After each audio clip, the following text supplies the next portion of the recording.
ચલો ફ્રેન્ડ્સ, દેખાઉં છું તમને હું?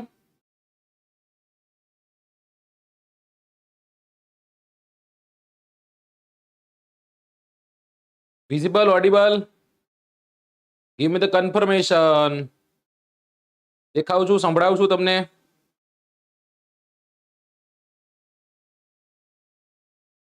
Okay okay okay okay okay. ચલો friends, good evening to everyone. Good evening તમામ વિદ્યાર્થીઓ જેટલા પણ જોડાયા છો બધા જ વિદ્યાર્થીઓનું પુષ્પાભર્યું સ્વાગત છે દોસ્તો. બધા જનું હાર્દિક સ્વાગત કરું છું આજના આ સેશનમાં. અને ફરી એક વખત આપણે અતિ મહત્વના સાબિત થતા હોય તેવા વિષયો અને એવા કોઈ ટોપિક્સ છે દોસ્તો. તો એ ટોપિક્સ છે સામાજિક વિજ્ઞાનના ઘણા બધા, લગભગ બધા ટોપિક્સ કે જેને આપણે સમજવા જોઈએ, જેને આપણે ભણવા જોઈએ. ખાતરી સાથે કહું છું કે આજનું સેશન છે એ ખૂબ ઇન્ટરેક્ટિવ રહેશે, આજનું સેશન છે એ ખૂબ ઇન્ટરેસ્ટિંગ રહેશે અને આજનું સેશન તમારા માટે ખૂબ ઇન્ફોર્મેટિવ રહેશે. આજના સેશનમાં આપણે ઘણી એવી વાતોની ચર્ચા કરવી છે જે કદાચ તમને નથી ખબર. હું તો કદાચ શબ્દ વાપરું છું, આશા રાખું કે તમને ખબર હશે, પણ કદાચ તમને નથી ખબર એવી તમામ વિગતો, વાત વિગતો સાથે આજ તમારી સમક્ષ હું હાજર થયો છું. તમામ વિદ્યાર્થીઓ જેટલા જોડાયા છો બધાનું હાર્દિક સ્વાગત છે દોસ્તો. એક વખત એટલી આશા રાખી શકું તમારી પાસે કે સેશનને શેર કરી દો, રાઈટ? એક વખત લાઈક કરી દો અને શેર કરી દો. છેલ્લા લગભગ સાડા ત્રણ મહિનાથી આપણે ચોપડી નામની સિરીઝ કન્ટિન્યુ કરી છે. હું જાણું છું કે જ્યારે કોઈ એક એવી મોટી સિરીઝ લાંબી ચાલે, 3, 4, 5 મહિના ચાલે, એટલે એમાં જે ઇન્ટરેસ્ટ છે, ઇન્ટરેસ્ટ લોકોનો ઘટી જતો હોય છે. પહેલા દિવસે કદાચ 2500 છોકરા હોય તો લાસ્ટ જ્યારે સેશન્સ હોય દોસ્તો 3 મહિના પછીના, ત્યારે 500-700 છોકરાઓ માંડ થઈ જતા હોય છે. પણ છતાં તમારા લોકોનો પ્રેમ, રાઈટ? લગભગ કોઈ પણ લેક્ચર એવો નથી રહ્યો કે આપણા લેક્ચરમાં વિદ્યાર્થીઓની હાજરી ન હોય, બરાબર? અને એ જ સારું કરવા માટે અને આ આખું સેશન જેટલા પણ આપણે ચેપ્ટર્સ કરીશું, જેટલી પણ સિરીઝને લાંબી કરીશું, એક સારી એવી જ્ઞાનમય બને તમને મદદરૂપ થાય એવી આશાઓ રાખું છું દોસ્તો. જરૂરથી કહીશ કે એક દિવસ હું તમને 6 થી 10 ના ચોપડાઓમાંથી 5, 15, 20 કે 50 ક્વેશ્ચન કાઢીને આવ્યો અને તમને ભણાવી દીધું, અને પછી હું પાછો ડોકાવ નહીં, પછી કદાચ બીજું કંઈક લઈને આવું, ત્રીજી દિવસે કંઈક ત્રીજું કંઈક લઈને આવું, તો એમાં હકીકતમાં તમને ફાયદો નથી થવાનો. ફાયદો કેમાં થવાનો છે કે જે સિરીઝ કોઈ કન્ટિન્યુ ચાલે છે અને તમે આખી જુઓ ત્યારે, સમજાય છે? બહુ ફિક્સ છે, બહુ સાચું છે. આજે ઓનલાઈનમાં કેટલું બધું મળે છે અને બધું જો મળતું દોસ્તો તમે કદાચ ડોટ કનેક્ટ કરીને જોઈ લો તો મને એટલી ખબર પડે યુપીએસસી પાસ કરી જાવ, એટલું બધું કન્ટેન્ટ મળતું હોય છે. પણ ક્યાંથી કઈ રીતના એને ગોતવું ને એ એક કળા છે, સમજાય છે? એ એક કળા છે. જો તમે એમાં પારંગત થઈ ગયા, એમાં તમે નિષ્ણાંત થઈ ગયા, તો પછી કોઈ વાંધો આવવાનો નથી. તો આજના સેશનમાં આપ તમામનું હાર્દિક સ્વાગત છે. જે વિદ્યાર્થીઓ નવા જોડાયા છો એ વિદ્યાર્થીઓને જરૂરથી જણાવીશ કે મારું નામ અભિજીતસિંહ ઝાલા છે, વેબ સંકુલ સાથે જોડાયો છું અને વેબ સંકુલ જે છે એ વેબ સંકુલમાં આપણી સમક્ષ ચોપડી નામની સિરીઝ લઈને આવ્યો છું. ચોપડી નામની સિરીઝમાં આપણે 6થું ધોરણ પૂરું કરી નાખ્યું, આપણે 7મું ધોરણ પૂરું કરી નાખ્યું, આપણે 8મા ધોરણના સેમેસ્ટર 1 ના ઓલમોસ્ટ સેકન્ડ લાસ્ટ લેક્ચરમાં આપણે છીએ. આજે 3 ચેપ્ટરની આપણે ચર્ચા કરીશું અને એ 3 ચેપ્ટર હું તમને ક્વેશ્ચન આન્સર સ્વરૂપે આપીશ. તમારે એના આન્સર્સ કરવાના છે. હું ડિસ્ક્રિપ્ટિવ ફોર્મમાં એને તમને એક્સપ્લેન કરીશ દોસ્તો. સાથોસાથ એ પણ જણાવું, જે પણ વિદ્યાર્થીઓ આવનારી વનરક્ષક હોય કે પછી આવનારી ટેટટાટની પરીક્ષા હોય કે તલાટીની પરીક્ષા હોય, જે પણ પરીક્ષાઓ માટે શોર્ટ ટર્મ કોર્સ પરચેસ કરવા માંગતા હોય એવા વિદ્યાર્થીઓ માટે ખાસ 999 રૂપિયામાં 2 મહિના અને 1299 રૂપિયામાં 3 મહિના માટે એક કોર્સ છે. એ કોર્સ તમારા માટે મુકાણો છે. વેબ સંકુલ એપ્લિકેશનમાં જઈ અને આ કોર્સને તમે અવેલ કરી શકો છો. 1299 એટલે 1300 રૂપિયામાં 3 મહિના, 90 દિવસ પૂરા છે, રાઈટ? અને એમાં ઘણું બધું તમને મળવા પાત્ર છે દોસ્તો. યાદ રાખજો, તારીખ 14 ડિસેમ્બર લાસ્ટ દિવસ છે, એની પછી આ ઓફર તમને મળશે નહીં. સાથોસાથ એ પણ જણાવું, જે વિદ્યાર્થીઓ ગુજરાતના જિલ્લાઓ ભણવા માંગતા હોય, ગુજરાતના જિલ્લાનું પુસ્તક પરચેસ કરવા માંગતા હોય, એવા વિદ્યાર્થીઓ પણ વેબ સંકુલ એપ્લિકેશનમાં જવાનું છે, બાય બુકના ઓપ્શનમાં જવાનું છે અને ત્યાં જશો એટલે તમને એક બુક ફ્લેશ થશે દોસ્તો, અને એ છે આપણું જિલ્લાનું પુસ્તક. એ પુસ્તક પરચેસ કરવાનું 400 રૂપિયાનું આ પુસ્તક છે. પરંતુ વિદ્યાર્થીઓ, જે પણ વેબ સંકુલના વિદ્યાર્થીઓ છે, વેબ સંકુલમાં માને છે, તમામ વિદ્યાર્થીઓ માટે 50% જેટલું ડિસ્કાઉન્ટ. એટલે આમ જોઈએ કે 230 કે 235 રૂપિયામાં તમારા ઘરે પહોંચવા પાત્ર છે. 30-35 રૂપિયા જે કુરિયર ચાર્જ રહેતો હોય, કુરિયર ચાર્જ તમારે પે કરવાનો છે ને 50% જેટલું ડિસ્કાઉન્ટ થયું. તમારા ઘર સુધી 250 રૂપિયામાં, 250 ની અંદર આ પુસ્તક તમને પહોંચી જશે. ખૂબ સુંદર રીતના તૈયાર થયેલું 340 પેજનું દળદાર દમદાર પુસ્તક કે જેમાં ગુજરાતના પ્રત્યેક જિલ્લાઓનો ઇતિહાસ, ભૂગોળ, સાંસ્કૃતિક વારસો છે દોસ્તો, એનું નિરૂપણ કરેલું છે. સારા સારા સોર્સિસનો ઉપયોગ કરીને મેં બનાવેલું આ પુસ્તક છે. આશા રાખું છું કે તમારી સુધી પહોંચી ગયું હશે, અને નહીં પહોંચ્યું હોય તો તમે પરચેસ કરી લેશો. અને નથી કરી શકતા તો દોસ્તો કોઈ સારી જગ્યાએથી વાંચી તમે પાસ થશો. બધા મારા માટે તો સરખા. ચલો, એક વખત જય હિન્દનો નાદ આપી દો એટલે પહેલો પ્રશ્ન હું તમારી સમક્ષ આપી દઉં. જો આપણે મોક ટેસ્ટ લાવશું, હું તમારા માટે 100 માર્ક્સના ક્વેશ્ચન લાવીશ, પણ અત્યારે નહીં, થોડાક ટાઈમ પછી લાવીશ. બરાબર, રાઈટ? કારણ કે અત્યારે આપણે જે બધું બાકી છે, ઘણું બધું બાકી છે, એને આપણે સમજવાનો પ્રયત્ન કરશું, એને આપણે ભણવાનો પ્રયત્ન કરશું. ચલો, ઓકે ઓકે, લગભગ લોકો જય હિન્દનો નાદ આવી દીધો છે, મારી સુધી પહોંચાડી દીધો છે. ત્યારે પહેલો પ્રશ્ન તમારી સ્ક્રીન પર આપું છું. 500+ છોકરાઓની હાજરી છે. નીચેનામાંથી કયા પ્રદેશમાં પીવાના પાણીની ભારે તંગી વર્તાઈ રહી છે? નીચેનામાંથી કયા પ્રદેશમાં પીવાના પાણીની ભારે તંગી વર્તાઈ રહી છે? જાપાનમાં, રશિયામાં, દક્ષિણ અમેરિકામાં કે પછી ઉત્તર અમેરિકામાં? આમાંથી તમારો આન્સર સાચો શું થાય છે તમારે જોવાનું છે. આ પ્રશ્ન જોતા આપણને એમ લાગે ઓકે કરંટ અફેર્સ, બરાબર ને, કરંટમાં કાંઈક એવું બન્યું હશે એટલે સાહેબે પૂછ્યું હશે. એવું નથી દોસ્તો, એવું જરાય નથી. આ તમારા પાઠ્યપુસ્તક ધોરણ 8માં આપેલી વિગતો છે, જેને હું તમારી સમક્ષ મૂકી રહ્યો છું. આમાં લગભગ લોકો ઓપ્શન બી અને ઓપ્શન ડી તરફ જઈ રહ્યા છે. ઉત્તર અમેરિકા તરફ લોકો જઈ રહ્યા છે, દક્ષિણ અમેરિકા તરફ લોકો જઈ રહ્યા છે. ચલો, સી વાળા પણ છે, રશિયા વાળા પણ છે. ચલો, એ વાળા, જાપાન વાળા મારા કોઈ ભાઈ ખરા? ચલો, કોણ છે? કોણ છે? અલ્પેશભાઈ જાપાનમાં જાય છે. અલ્પેશભાઈ કે સાહેબ, બરાબર ને, ચીલે ચીલે ગાડી, ચીલે ચીલે ચલે કપૂત, પણ ચીલે નવ ચીલે ઘોડા સિંહ ને સપૂત. હું મારી રીતના અલગ, રાઈટ? આપણું આ અલગ છે. ઓકે, ચલો, કશો વાંધો નહીં દોસ્તો. પાણીની સમસ્યા એટલે બહુ મોટી સમસ્યા આપણે જેને કહીએ. આજે દુનિયાના લગભગ દેશોમાં પાણીની સમસ્યા વર્તાઈ રહી છે. ખાસ કરીને દક્ષિણ અમેરિકાની વાત કરીએ, આફ્રિકાની વાત કરીએ, તો દક્ષિણ અમેરિકા અને આફ્રિકા આ બે કોન્ટિનેન્ટ એવા કોન્ટિનેન્ટ છે કે જેમાં અસહ્ય ભયંકર પાણી જે છે એ પાણીની અછત સર્જાઈ રહી છે. સાથોસાથ તમે એશિયામાં જાઓ તો એશિયાના મધ્ય પૂર્વના જે દેશો છે એ દેશોમાં, સાથોસાથ કદાચ તમે ઓસ્ટ્રેલિયા નામનો દેશ જાણતા હશો, ડાઉન અંડર. અત્યારે ત્યાં વર્લ્ડ કપ થયો, તમને ખ્યાલ છે, રાઈટ? માત્ર ને માત્ર 3% કે 3.5%માં ત્યાં આખી ઓસ્ટ્રેલિયાની વસ્તી. બાકી રણ પ્રદેશ ને મોટી મોટી માઉન્ટેન્સ ને, રાઈટ, એક એવો પોલો ખંડ જે એક દેશ સ્વરૂપે છે, એ દેશમાં પણ પાણીની ભયંકર તંગી સર્જાઈ રહી છે, અછત સર્જાઈ રહી છે, રાઈટ? તો આમાં સાચો આન્સર શું બનતો હતો? સાચો આન્સર બનતો હતો ઓપ્શન બી, દક્ષિણ અમેરિકા. ઓકે, જો આ બધાને જોઈને તમને ખ્યાલ તો પડી ગયો, રાઈટ? કલર ચામડી ઉપરથી, જો આપણે કલર ચામડીને માનતા નથી, પણ કહેવાનો મતલબ શું છે, છતાં પણ કલર ચામડી થી તમે વર્તી શકો છો, તમને ખ્યાલ પડી જાય કે સાહેબ આ ક્યાંના હોઈ શકે. આજે દુનિયાના લગભગ ભાગોમાં, જેમાં દક્ષિણ અમેરિકા, આફ્રિકાના લગભગ મોટા દેશોમાં, ત્યારબાદ મધ્ય પૂર્વ અને મધ્ય પૂર્વ એશિયા અને ઓસ્ટ્રેલિયા સહિતના લગભગ દેશોમાં પાણીની તંગી સર્જાઈ રહી છે, પાણીની અછત જે છે અછત સર્જાઈ રહી છે. ઘણા બધા એવા ન્યૂઝો હોય જે આપણી સમક્ષ પહોંચતા હોય, કદાચ એને આપણે ન માનીએ. દોસ્તો, તમને બધાને જાણ હશે. હવે તમે કયો મન સાહેબ થોડુંક એવું કરંટ અફેર્સની પણ વાત કરો. એમેઝોન નામની એક કંપની છે, અને આ એમેઝોનના કો ફાઉન્ડર જે છે એનું નામ છે જોસ બેઝોસ, રાઈટ? તમે કદાચ સાંભળ્યું હશે. દોસ્તો, આ જોસ બેઝોસે શું કીધું છે કે if you are purchasing fridge, if you are purchasing mobile, if you are purchasing car, right? તો આ શિયાળાની જે માર્કેટ થશે દોસ્તો, એમાં આવા ખોટા ખર્ચાઓ ન કરતા, એવું એનું કહેવું છે. એની પાછળનું કારણ શું છે? એની પાછળનું કારણ એ એવું કહેવા માંગે છે કે દુનિયા જે છે એ દુનિયા ભયંકર આર્થિક મંદીનો સામનો કરવા જઈ રહી છે. તો તમારે શું કરવું પડશે? તમારે તમારા જે પૈસા છે એ પૈસાને બચાવવા પડશે. તમારે પાણી, વાણી અને હવે પૈસા, આ ત્રણેયને સંયમથી વાપરવા પડશે. અલગ અલગ કંપનીઓ, મોટી મોટી કંપનીઓ, જેમાં બાયજૂસ હોય, અનએકેડમી હોય, રાઈટ? આ બધી જ કંપનીઓ પોતાના એમ્પ્લોયી જે છે એમ્પ્લોયીને ફાયર કરી રહી છે. ટ્વિટરને કદાચ તમે સાંભળ્યું હશે, ટ્વિટર ખુદ એમ કહે છે અમે દિવાળી ઘોષિત થઈ ગયા છીએ, અમારી પાસે પૈસા જ છે નહીં, થોડાક ટાઈમમાં આખું બેંકરપ્ટ થઈ જાય એમ છે ટ્વિટર.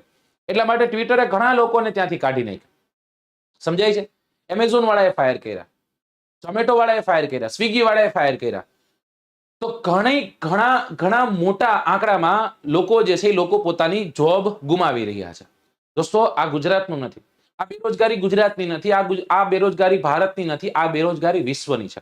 સમજાય છે? તો આપણને એટલી ખબર પડે કે હવે આપણે પાણી જે છે એ પાણીની સાથે સાથે વાણી અને વાણીની સાથે સાથે પૈસા જે છે એને સંયમથી વાપરવા પડે. જે જગ્યાએ વાપરવાની જરૂર પડે એક ને બે વાપરવા વાંધો નહીં, જ્યાં નથી જ વાપરવાના ત્યાં વાપરવાના નથી. તો આ કરંટ પણ સાથે સાથે કહી દીધું. પણ પાણી જે છે એ પાણીની આપણે વાત કરતા હતા દોસ્તો.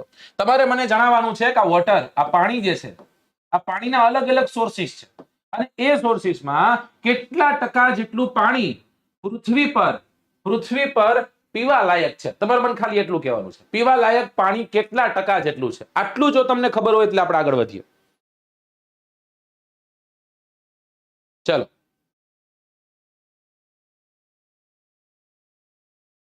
%, 3%. જો એક્ઝેક્ટ આંકડો કદાચ કહું તો 2.7% છે. કેટલા ટકા જેટલું છે? 2.7%. પણ આમાંય તે ભૂમિગત જળ, નદી જળ, બરફ છે, આ બધું જોઈએ, રાઈટ? તો એ બધાને બાદ કરતા હવે આપણી પાસે 1% જેટલું પાણી તે પીવા લાયક વધ્યું છે. કેટલા ટકા જેટલું પાણી? 1% જેટલું પાણી, કે જે નદીમાં હોય, જે ભૂમિગત હોય, જે તળાવોમાં હોય, જે સરોવરમાં હોય.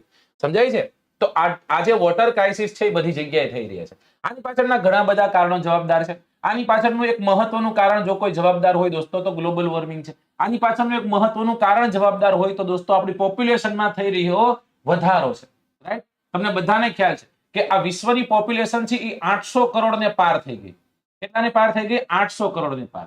લગભગ જ્યાં સુધી મને ખ્યાલ છે ત્યાં થોડોક ડેટા આગો પાછો હોઈ શકે, ઈસવીસન 1975 થી લઈ અને 2022 સુધીના સમયમાં 400 કરોડ જેટલી વસ્તીનો વધારો થયો છે. કેટલા? 400 કરોડ. મનુ રાજા ચાલુ કરો, 1975 સુધી 400 કરોડ જ હતી. 400 કરોડનો વધારો આટલા વર્ષોમાં થયો છે. એટલે 40 વર્ષમાં 400 કરોડનો વધારો થયો છે. તો રિસોર્સિસ ધીમે ધીમે ઓછા થતા જાય. પોપ્યુલેશન જેમ જેમ વધતી જાય એમ રિસોર્સિસ કેવા થતા જવાના? ઓછા. એક સમયે 100 જ વ્યક્તિ રહેતા હોય તો બધા હોનું પહેરી નીકળે. પણ હોન જગ્યાએ 1000 આવે તો કોક જ પહેરે. એની જગ્યાએ લાખ થાય તો પછી જૂજ પહેરે. સમજાય છે? બહુ ઓછા પહેરે. આમાં એવું છે. ચલો નેક્સ્ટ ક્વેશ્ચન તરફ જઈએ અને એ છે ક્વેશ્ચન નંબર, આજે મસ્ત બધા પ્રશ્નો મસ્ત છે, છેલ્લે સુધી જોજો, ખૂબ બધું જાણીને તમે જવાના છો. ભારતમાં ગુજરાતનો કયો પ્રદેશ ઉનાળામાં પાણીની તીવ્ર તંગી અનુભવે છે? સૌરાષ્ટ્ર, ઉત્તર ગુજરાત, કચ્છ કે પછી આપેલા તમામ પ્રદેશો? ભારતમાં ગુજરાતનો કયો પ્રદેશ કવિએ પૂછ્યો છે? કવિ શું કહેવા માંગે છે? કવિ કહેવા માંગે છે ગુજરાતનો કયો પ્રદેશ. ચલો તમારે આન્સર દેવાનો છે. જે પણ વિદ્યાર્થીઓ જોડાયા છે, જે વિદ્યાર્થીઓ લાઈક નથી કર્યું સેશનને, એક વખત સેશનને લાઈક કરી દેશો, એક વખત સેશનને જરૂરથી શેર કરી દેશો, રાઈટ? તમારા વિદ્યાર્થીઓ ઘણા એવા હશે કે જે કદાચ એમને નહીં ખબર હોય કે સેશન સ્ટાર્ટ થઈ ગયું છે, એવા વિદ્યાર્થીઓ સુધી પહોંચાડો. ચલો, ડી ને લોક કરી દો કે છે. ઓકે સર, મેં પણ બુક મંગાવી છે પણ આવી નથી, ટ્રેક કર્યું છે, રિટર્ન થઈ ગઈ છે તેમ દેખાડે છે. એક વખત ગોપાલભાઈ ફોન કરી અને ટીમ સાથે વાત કરી લેજો. ચોક્કસ તમારો પ્રશ્ન જે છે પ્રશ્નનું નિવારણ થશે. જરાય ઉપાધિ ન કરતા, વિશ્વાસ કર્યો છે પૂરો તો આંખ બંધ કરીને જ કરજો, રાઈટ? મળશે બધું. ઓકે, તમારા પૈસા ને તમારી બુક છે, સમયે મળી જશે તમને. ચલો, ગુજરાતમાં કયો પ્રદેશ એવો છે કે ઉનાળામાં ભયાનક પાણીની તંગી જે છે એ તંગી વર્તે છે એ જગ્યા પર, અથવા તો એ પાણી જે છે એ પાણીની અછત એ વિસ્તારોમાં સર્જાય છે? સાચો આન્સર શું આવશે? ચલો, ઓકે, ઓપ્શન સી અને ડી કે છે. સી અને ડી દોસ્તો, ડી આવે. આપેલા તમામ સાચો આન્સર છે. આજે વિશ્વના લગભગ દેશો જ્યારે પાણીની તંગી જે છે તંગી વર્તી રહી છે એ વિસ્તારોમાં, તો એ જ વિસ્તારોમાં દોસ્તો ભારતના ગુજરાત પ્રદેશ જે છે, ગુજરાત નામના રાજ્યમાં સૌરાષ્ટ્ર હોય, કચ્છ હોય કે પછી ઉત્તર ગુજરાત હોય, આવા વિસ્તારોમાં પણ પાણીની તંગી જે છે એ તંગી સર્જાઈ રહી છે, કે તંગી વર્તાઈ રહી છે. સાહેબ એની પાછળનું કારણ ઘણું છે, પણ જોઈ લઈએ. આજે દુનિયાના વિવિધ ભાગોમાં જેમ કે દક્ષિણ અમેરિકા, આફ્રિકાના મોટા પ્રદેશો, મધ્ય પૂર્વ એશિયા, ઓસ્ટ્રેલિયા સહિત વગેરે દેશોમાં પીવાના પાણીની ભારે તંગી સર્જાઈ. ત્યાંથી આગળ ભારતમાં સૌરાષ્ટ્ર, ગુજરાતમાં કચ્છ, ઉત્તર ગુજરાત તથા રાજસ્થાનના જેસલમેર અને બાડમેરના, ત્યારબાદ દક્ષિણના પ્રદેશનો વિસ્તાર જે છે એ પાણીની તંગી એ જગ્યા પર વર્તાઈ રહી છે. સાહેબ એની પાછળનું કારણ શું? કદાચ એની પાછળનું કારણ ઓછો રેઇનફોલ, રાઈટ? વરસાદ જે છે, વરસાદ ઓછો થાય છે એટલે. વરસાદ ઓછો કઈ રીતના આપણને ખ્યાલ પડે કઈ જગ્યા પર કેટલો વરસાદ થાય? તો ગુજરાત નામનું રાજ્ય છે, ગુજરાત નામનું રાજ્ય એવરેજ 83 સેન્ટીમીટર જેટલો વરસાદ ભોગવે છે. આ 83 સેન્ટીમીટરમાં સર્વાધિક વરસાદ એટલે 120 સેન્ટીમીટર જેટલો વરસાદ જો કોઈ જગ્યા પર થતો હોય તો એ દક્ષિણ ગુજરાતનો વિસ્તાર છે. દક્ષિણ ગુજરાતનો વિસ્તાર છે. ત્યારબાદ 100 થી 80 સેન્ટીમીટર જેટલો વરસાદ જો કોઈ જગ્યા પર નોંધાતો હોય તો એ મધ્ય ગુજરાતનો ભાગ છે. બરાબર. હવે ત્યાંથી કદાચ આપણે આગળ જઈએ દોસ્તો અને એમ કહીએ કે 80 થી 60 સેન્ટીમીટર જેટલો વરસાદ જો કોઈ જગ્યા પર આપણને નોંધાતો હોય તો એ ગુજરાતનો સૌરાષ્ટ્રનો વિસ્તાર છે. કયો વિસ્તાર છે? સૌરાષ્ટ્રનો વિસ્તાર. ત્યાંથી આગળ જશું 60 થી 40 સેન્ટીમીટર જેટલો વરસાદ ક્યાં નોંધાય તો કે ઉત્તર ગુજરાતના વિસ્તારમાં નોંધાય છે. અને ત્યાંથી આગળ જઈએ હવે તો સાહેબ આને તો માજા મૂકી 40 સેન્ટીમીટર કરતા ઓછો વરસાદ અને એ આપણને કચ્છમાં જોવા મળે. ક્યાં જોવા મળે? કચ્છમાં જોવા મળે. તો આવી રીતના કંઈક વરસાદનું વિતરણ આપણને જોવા મળે છે. રાઈટ. આની પાછળના ઘણા બધા કારણો હોય. ભૂપૃષ્ઠીય કારણ હોઈ શકે. રાઈટ. દરિયાથી એનું અંતર કારણ હોઈ શકે. રાઈટ. અક્ષાંશ અને રેખાંશીય જે તે પ્રદેશનું સ્થાન ખબર કારણ હોઈ શકે. સમુદ્ર તળથી એની ઊંચાઈ એનું કારણ હોઈ શકે. આ બધા જ કારણો જે છે એ કારણો મૂળભૂત જવાબદાર છે વરસાદ અને પાણીની તંગી માટે. સમજાય છે? ચલો તો આ પેટર્ન નહીં નોંધવાની છે અને બાપુની એક જ પેટર્ન છે 120 સેન્ટીમીટર થી 40 સેન્ટીમીટર પહોંચવાનું છે. કઈ રીતના છે સમજો. તો આવી રીતના કંઈક જવાનું છે. ગુજરાતમાં સર્પાકાર વહન થાય વરસાદનું. ઓછું ઓછું ઓછું ઓછું ઓછું ઓછું ઓછું ઓછું ઓછું ઓછું ઓછું ઓછું ઓછું ઓછું વારા ફરતી વારા પ્રદેશોને ગોતતા જાઓ અને ગોઠવતા જાઓ. હે સાહેબ સાચી વાત છે. આમ જ કરાયો. દક્ષિણ ગુજરાત, મધ્ય ગુજરાત, સૌરાષ્ટ્ર, ઉત્તર ગુજરાત અને કચ્છ. સમજાઈ ગયું? 120 સેન્ટીમીટર, ત્યારબાદ 100 થી 80 સેન્ટીમીટર, ત્યારબાદ 80 થી 60 સેન્ટીમીટર, 60 થી 40 સેન્ટીમીટર અને 40 સેન્ટીમીટર કરતા ઓછું. સમજાઈ ગયું ને? हाँ हंस रहे लोग हंस रहे पता चल गया. चलो तो कंप्लीट થઈ ગયું દોસ્તો. આપણને સમજાઈ ગયો. નેક્સ્ટ ક્વેશ્ચન તરફ જઈએ. કયા કારણે કુદરતી વનસ્પતિની સંરચના અને સ્વરૂપમાં વિવિધતા જોવા મળે? જળાશયોના કારણે, વાતાવરણના કારણે, ત્યારબાદ છે સુદૃઢ આયોજનના કારણે કે સમુદ્ર સપાટીથી ઊંચાઈના કારણે? ચલો આમાં સાચો આન્સર આપવાનો છે.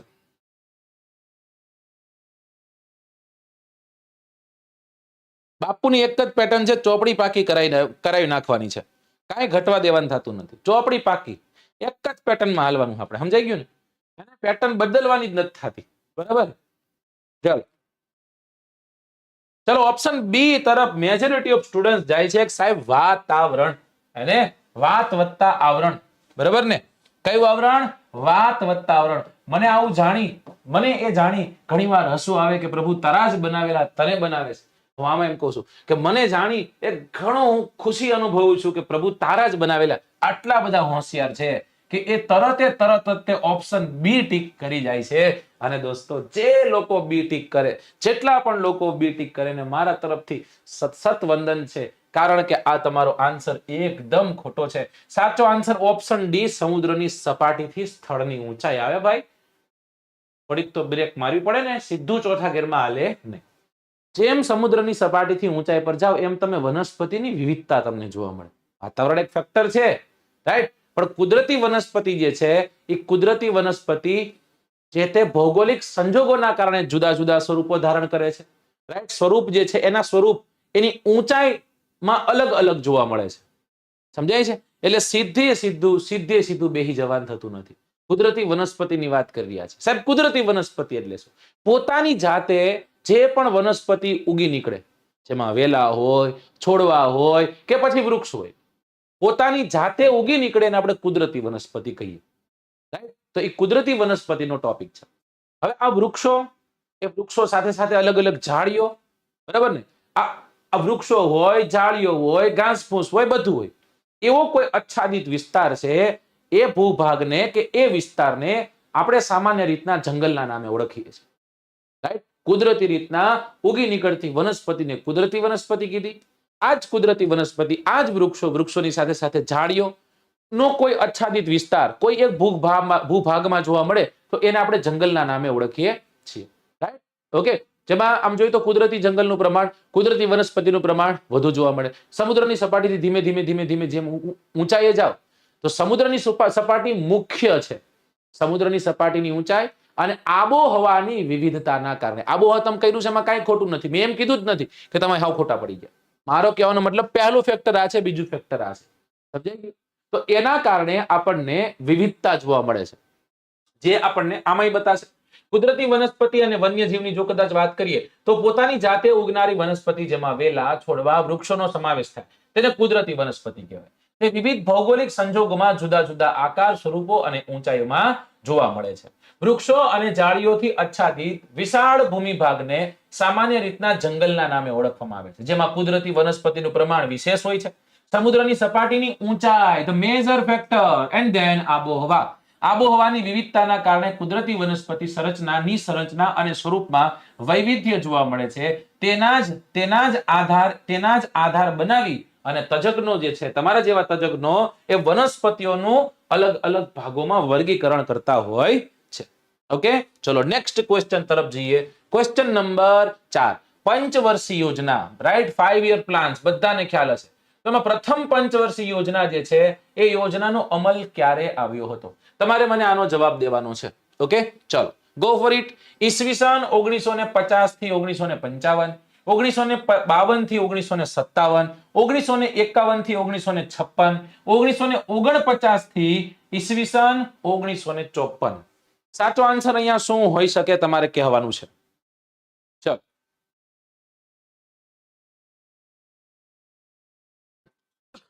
જેટલા પણ વિદ્યાર્થીઓ જોડાયા છે, જેને લાઈક નથી કરી, હકીકતમાં તમને જો લાગતું હોય કે આ સેશન કામનું છે, સાહેબ સારું ભણાવે છે, તો એક વખત સેશનને લાઈક કરજો, એક વખત સેશનને શેર કરજો.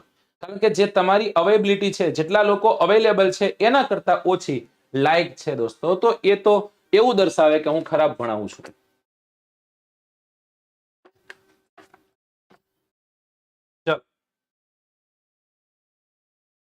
ઓકે, લગભગ લોકો ઈસવીસન 1951 થી 56 તરફ જઈ રહ્યા છે. બધા ખૂબ હોશિયાર છે ભાઈ, બધા ખૂબ હોશિયાર છે. ખબર જ છે કે સાહેબ 51 થી 56 કરો, 1946 ની સાલ, 47 ની સાલ, 48 ની સાલ, 49 ની સાલ, 50 ની સાલ. 50 ની સાલ આપણા માટે મહત્વની, પછી 51 ની સાલ મહત્વની. શું કામ? કારણ કે બંધારણીય ઘણા બધા ચેન્જીસ આવે ને. પંચવર્ષીય યોજના અને ભારતનો આર્થિક વિકાસ, રાઈટ? શેના માટે હતી દોસ્તો? બહુ મોટો એવો ટોપિક છે, આમ જોઈએ તો સમજવા જેવો ટોપિક છે. ઈસવીસન 1950 ની સાલ આવે. ભારત સરકાર જે છે, એ ભારત સરકારને બંધારણ મળી ગયું. બંધારણ જે છે, બંધારણના ધ્યેય અને એના આદર્શો મળી ગયા. એને પૂરા કરવા માટે આયોજન પંચની રચના થાય. શેની રચના થાય દોસ્તો? આયોજન પંચની રચના થાય. અને આ આયોજન પંચ જે છે, આજે કયા નામે ઓળખાય? કદાચ એવું કે તો આજે એને આપણે નીતિ આયોગના નામે ઓળખીએ.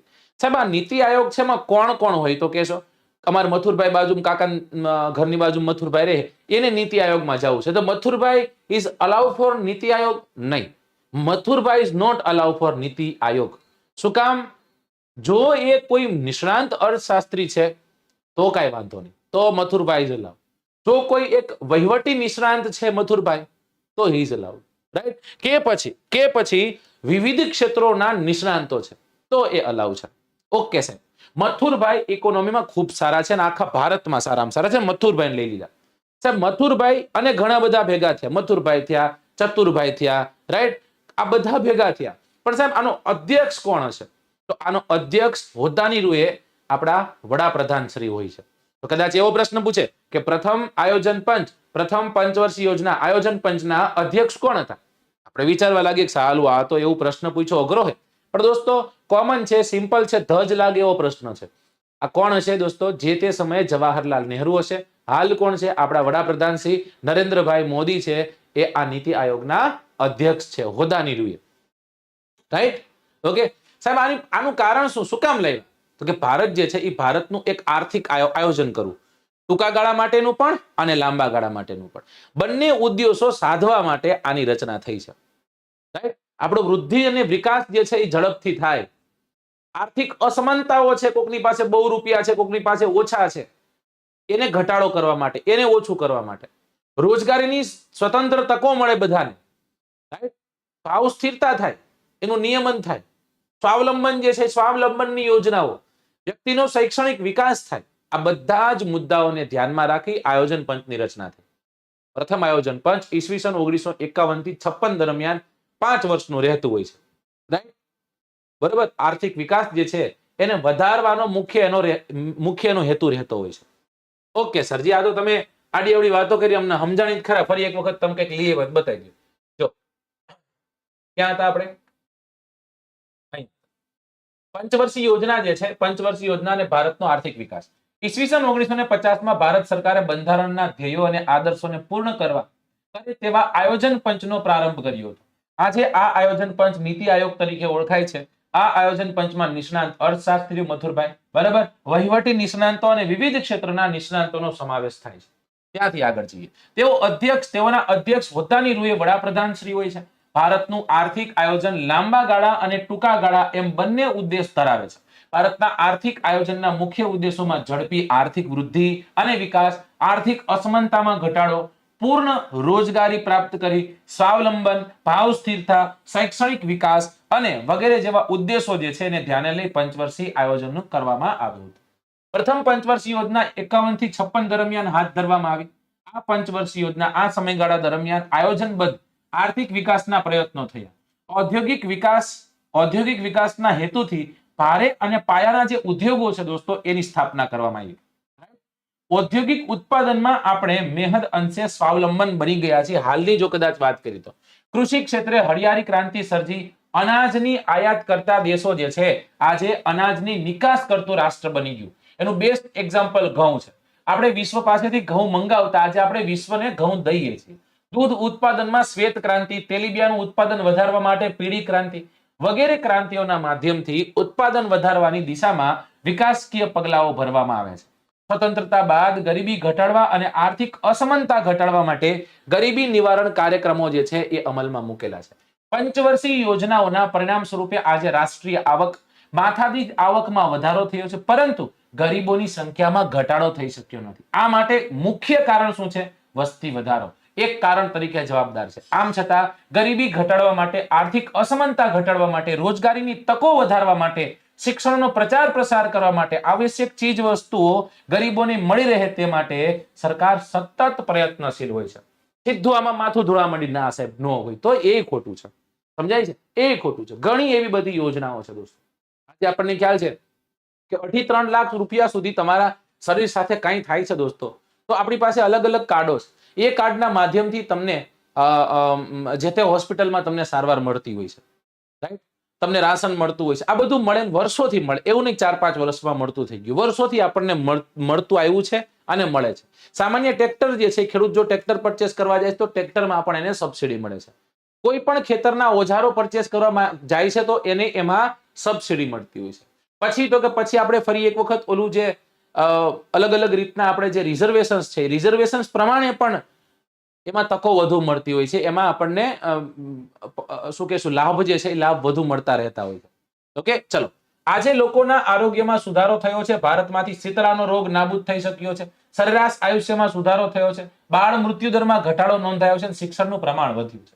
છતાંય તમને કોઈ વાંધો હોય તો જીસીઆરટી જે છે એ જીસીઆરટી ની ઓફિસે જઈ અને તમે સીધો વાંધો નોંધાઈ શકો છો. હું જે જીસીઆરટી માં છે એ ભણાવી રહ્યો છું. નેક્સ્ટ ક્વેશ્ચન તરફ જઈએ. Question number 5. રવિ વર્માનો જન્મ કેરળ રાજ્યના કયા ગામ ખાતે થયો? આ માત્ર ને માત્ર એક ક્વેશ્ચન એવો છે જે ટેસ્ટર છે, કે તમે લાસ્ટ લેક્ચરમાં હતા, તમને યાદ છે કે કેમ, બસ એટલા માટે જ મેં લીધું છે, રાઈટ? કોટ્ટયમમાં, ત્યારબાદ છે કિલીમન્નુરમાં, ત્યારબાદ છે મલપુરમમાં કે પછી કાલેપેટ્ટમમાં. 2-3 બીજી વાતો કહી દો દોસ્તો. હજી હું ખાલી ABCD ઓપ્શન રાખું અને 20 ક્વેશ્ચનની જગ્યાએ હું 50 ક્વેશ્ચન લઈને આવું તો હું ખાતરી સાથે કહું છું, ગેરંટી સાથે કહું છું કે આ છોકરાઓ અત્યારે જે 900, 950 દેખાય છે એ જ છોકરાઓ 1500, 1700 દેખાશે. કારણ કે એની મજા આવે છે. Okay option A, okay option B.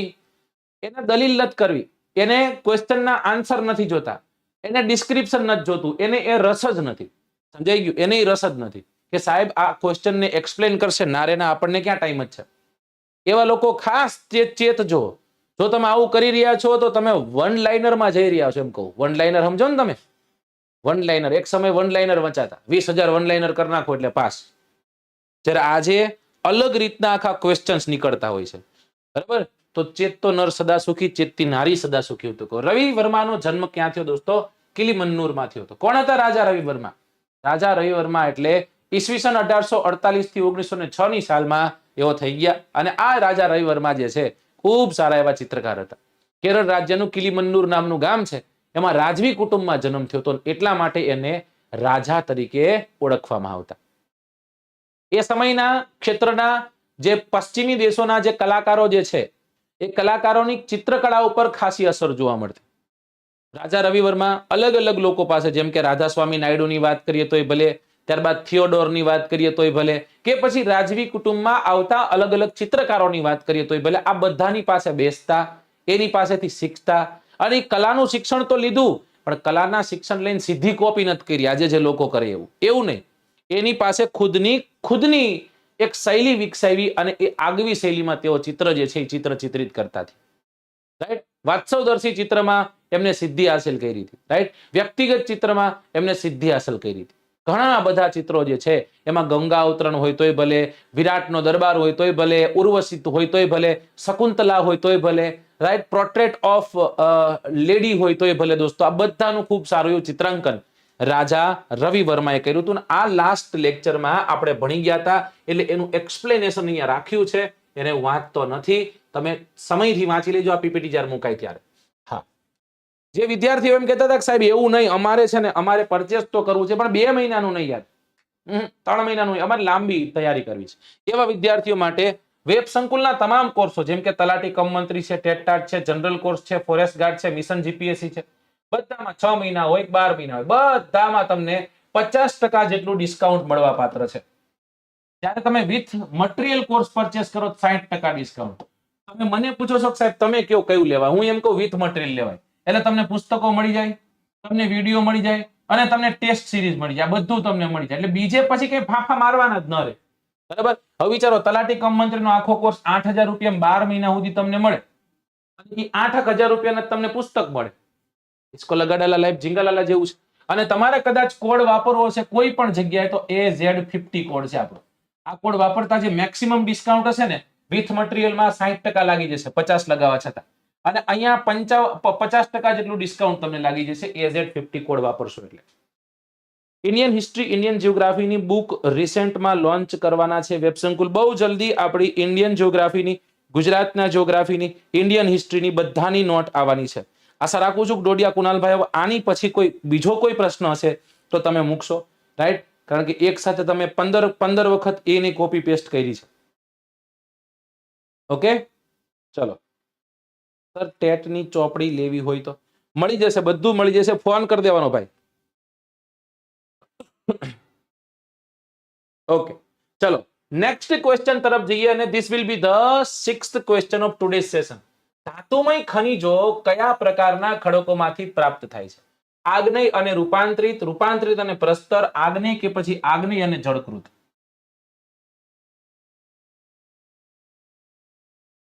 અહીંયા આપણે બી માં ખાલી જળકૃત લખી નાખી.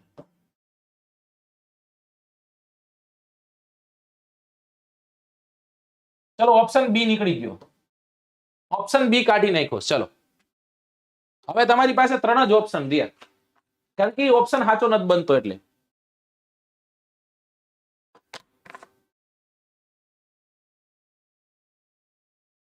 તો હવે જે ઓપ્શન બી કરતા હતા તે એમના મોટા પડ્યા સાહેબ, આવું તો થોડું ચાલતું હશે.